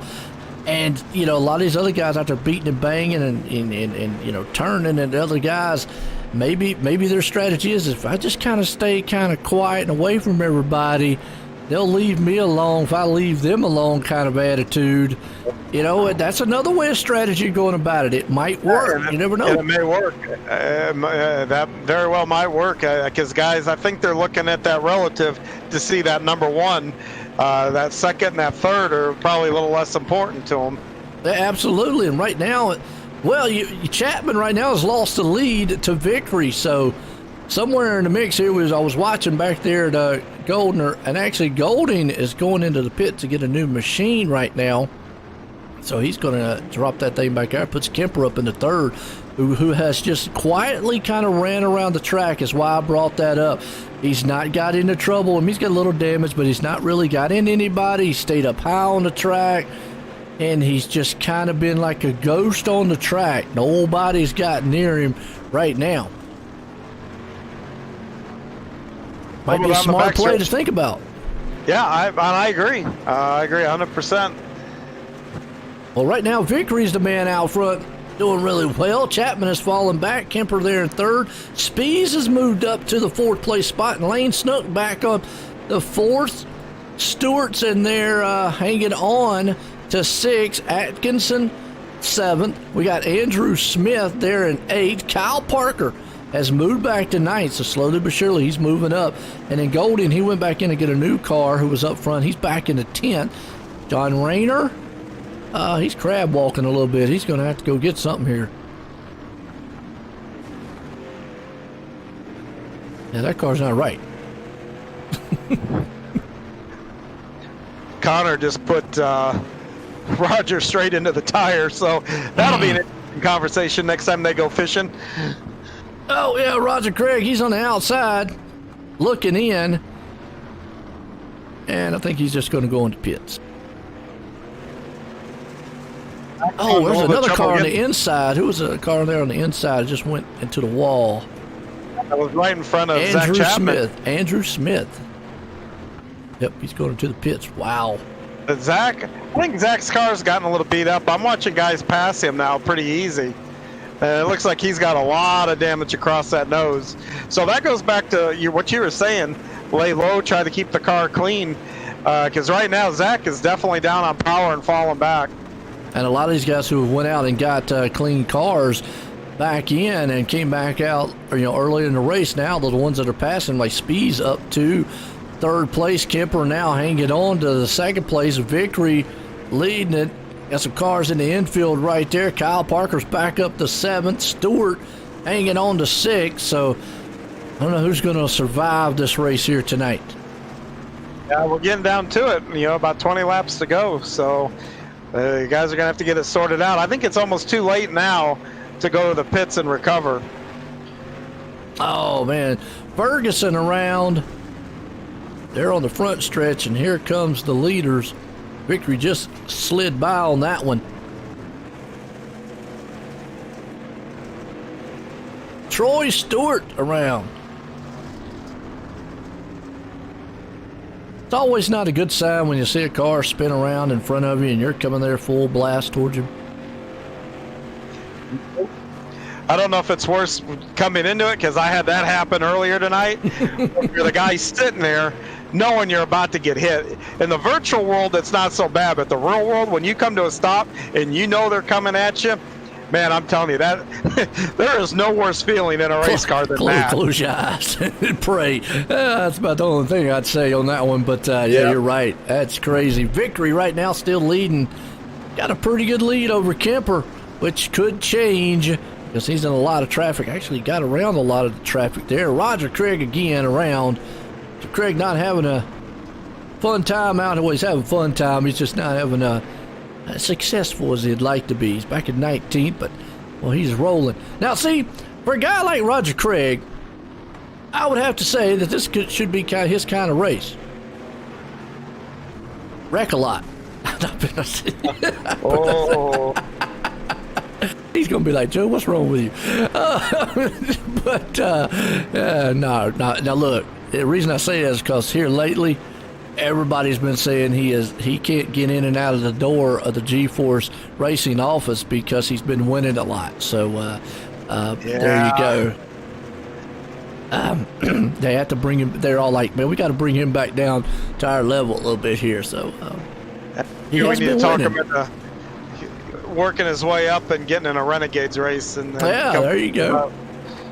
Absolutely. Well, Nicholas Victory right now still leading it out here in this endurance race for the street stocks. We've got Kemper hanging on to second as he just sent somebody sailing. I don't know who it was, but that looked like they tried to cut him off. And Kemper said, yeah, I've seen Dale Earnhardt do this a couple times in real life. Whoop, gone. We got two guys left on the lead lap, too, at this point with just about 12 laps to go. And, they're stacking them up now. Now you're seeing the aggression go up. I'm seeing guys really not cutting each other slack. Yeah. So wow. Your strategy, it was nail on the head. We're going to run 50 or so laps, try to keep the car clean best we can. That last 10, gloves are off. Yeah, and you got Kemper's the one that's out there. Victory is right there sitting in the lead. So let's see what Kemper can do because he's the one in a hot seat right there around a lot of traffic. And if I'm Kemper, I'm probably just going to let these cars go that are clean and straight. I mean, I know you want to, and there he was able to get through that wreck pretty good, but if he gets around a bunch of cars, I'm probably going to ease that throttle. It's just me. Ease the throttle and say, yeah, y'all go ahead. Because you don't know what the mentality of guys. They might just try to take you out for fun. Yeah. He's got a pile up in front of him right now. I think Spees is going to fall out of the transfer. He's in bad shape going down the front straightaway. That puts Parker all the way back up to on the podium.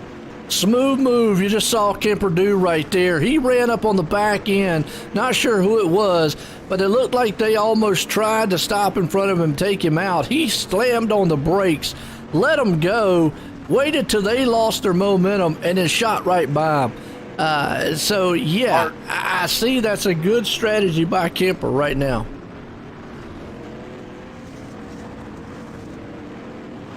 He's got the one thing this race will help you with is wreck avoidance. Yeah. Yeah, you can see right there. You see that lap car right there in front of Kemper, trying everything he can to block him and wait till he gets up alongside of him and maybe cut him off. Kemper's doing a great job. He knows it. He knows. Yep. See, watch him. Told you. And he's going to just let him go or wait till he just gets that guy out of shape. Yeah, and it's smart play here at this point. I mean, we got 5 to go. And, well, that other car paid the price for trying to do what he did. Let's see what our leader is right now. He's cruise sailing right here. So, to me, what it looks like it has gotten down to is the top 2 cars basically have a target on their back. Yep, and everybody on the track is just trying to, like, look, if we're not going to run, you guys are not going to run. Which, hey, it's all fair game. Here's the thing. If they get taken out here in the next couple of laps, Parker sitting third, and and Snook is fourth. Both those guys had to come in, so they may not be out of it. No, they might not. I gotta tell you, Kemper right now, he's avoided everything on the racetrack. Let's go up here and look at Victory because he's in a mess right now. Oh, that's where he doesn't want to be. Right, yeah, that's a good, smart move, Victory. Yep. Let out of the throttle, let that guy go because he could have shoved you right into the pits. Yep, yeah, that's what I was about to say. He was about to go right down that pit road. Yeah, so that was a good move on Victory's part. Let out the gas there, let that guy go. It's like you said, white flag, one to go, and he got took out. Oh, is that going to put Kemper? Is Kemper going to be able to go around? Victory's still going. Yep, Victory is going. He's got a good straightaway lead, and he gets stopped again. He's coming out of 4 final time. He's going to survive this race and win it. Well, they tried, and Kemper, with a good strategy too, comes home in second. Kyle Parker there, though, was able to battle back and hang on to third. What a crazy one this one was. That was a lot more entertaining than the last one. They did some racing this time. I like that. That was good. And good strategy by Kemper right there, and, Victory. I just got to give my hats off the strategy that they pulled there.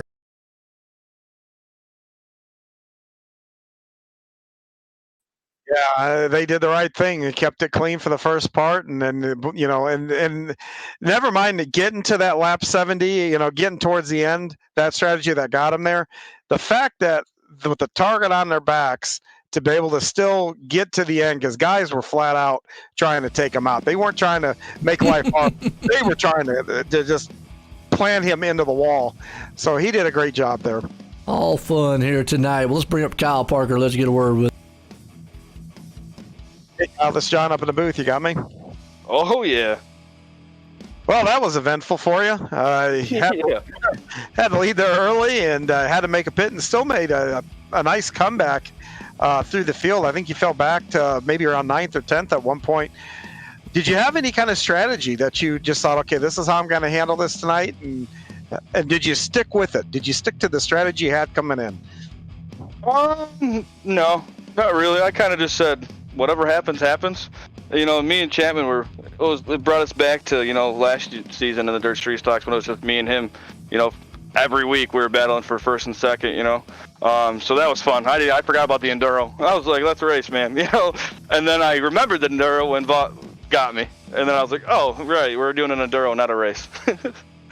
Yeah, there was a lot more racing, though, going on in this one than there was the one that we did previous. And it looked like it was a lot more fun, too. I like this version better. Yeah, I mean, from where I was sitting, it looked a heck of a lot better. But as you were coming through there, the top two guys, especially your teammate, had a big bullseye on him there at the end. Oh, yeah. Were you sitting there thinking, oh, I might get back and win this? Or were you trying to, or did you want to try to help him out a little bit? I wanted to help Nick out because, this might not count for anything, but it counts for a win for him, So I wanted him to get a win. He hasn't got one in a while. It's been a minute. So, wherever Kemper was, I saw him at the last second because I didn't see him the whole race. And I was trying to because I knew I was a lap down, and obviously if Nick got taken out, I would get my lap back. But being a lap down and Nick a lap ahead of me, I wanted him to stay a lap ahead. So I wanted to keep Kemper as far away as I could, and I just couldn't find him. I didn't know where he was. He was doing good, man. I just playing, where's Waldo? You know what I mean? Yeah. Very cool. Well, who would you like to thank tonight for your podium finish here? Oh, I got to thank the Spartan boys, man. Those guys definitely helped me get back in the fight, so that was a blast. I got to definitely hats off to those guys. Current 5 Media, Kingsley Heating and AC, Diggs Race Setups, BMR, Wraps for the paint, you guys for the broadcast, you and Joe, because you guys have been killing it, and then GForce for putting this all together. Great. Well, thank you very much, Kyle, and congratulations again on your third place finish here tonight. That is Kyle Parker, got a podium. Yes, Thanks, he Jeff. did. Man, I tell you what, that was a wild one there, too, to finish it off. And this guy, Jeffrey Kemper, I think he probably had the strategy of the race here. He came home in second. If it had been a little bit closer, he might have pulled it off. Yeah, Jeffrey Kemper, this is John up in the booth. You got a copy? Jeffrey Kemper, yeah, you got your ears on. He's still in awe. Yeah, maybe we need to move on to Nicholas here. Yeah. Maybe we'll try to bring Jeff back up here in a second. We'll bring Jeff back up here. Let's get a word with old Nick. Nick, Joe White in the booth, got a copy? Yes, sir. Well, I'll tell you what, run us through the strategy involved, if there is one, on how to survive one of these races. Well, you know, obviously I think there was 5 of us on Spartan that were running it, and you know, there was definitely a plan to headhunt a couple folks. It ended up not working out like that, and then it was pretty much guard whoever's the furthest in the positions.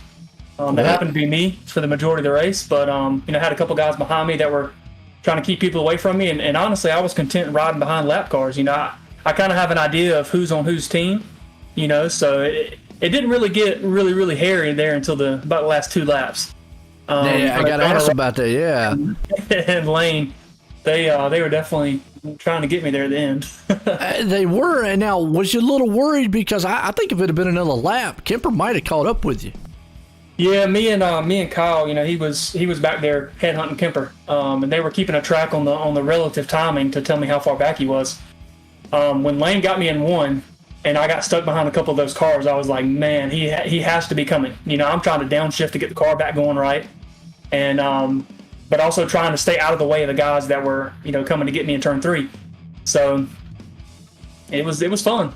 Yes, it was. Definitely. It was exciting to watch up here. Outstanding out there, but you was able to hang on, pull off the victory tonight. You got anybody you want to thank for a wild one? Yeah, I want to start by saying, you know, I finally broke my spell. It's been like 2 seasons since I won a race. You know, I was telling John Hine earlier, you know, I just need to figure out how to finish a race now. You know, I tend to run up front for the most part, and then something happens, I'll make a mistake or, you know, whatever. But I'm glad I finally broke that spell. But as far as who I want to thank, Mirror Image Auto Spa, Spartan Racing, you know, it's a good group of guys, especially for tonight, you know, with all the blocking and the spotting. They definitely helped me out. And then VMR Wraps, Turn 5 Media, you guys for doing this, and GForce for throwing it together, man. I'm really proud of how well the Wednesday night stuff's turned out, man. It's been really fun. I got to ask one more thing. Did you learn any new words in this race tonight? Not any that I can say on air. I got you. All right. Well, I tell you what. Congratulations on that win. He was talking about winning in two seasons, but you know, we did a little thing last night off the record, and Nicholas, don't let him downplay it. He smoked. He's getting there. He definitely, like you said, it just takes sometimes you get in a little slump, but sometimes you get out of it. But tonight he put it in there, survived the carnage here, and won it again. Congratulations there, Nicholas. All right, man. Thank you, guys. There we go. Well, let's see if we can bring up our second place man, Jeffrey, up here and let you get a word with him back. Hey, Jeffrey Kemper, you got us now? Yeah, I can hear you, John. Hey, man, you brought home second place tonight, and even though you had a little bit of a target those last couple of laps, run me through what your strategy was. I mean, did you have a strategy coming in, and did you stick to it, or did it change? I didn't have so much of a strategy, mainly just trying to keep the car clean. I felt that I had to definitely ease up towards the end there. They were definitely out there gunning for me and making it real tough on me. So just trying to keep the engine good and everything good on the car, and it worked out. Yeah, Joe mentioned he picked up on that real fast a couple times that you knew the guys were coming. You'd hit the brakes, let them go by, then drive right back by them. It was a thing of beauty to watch, actually.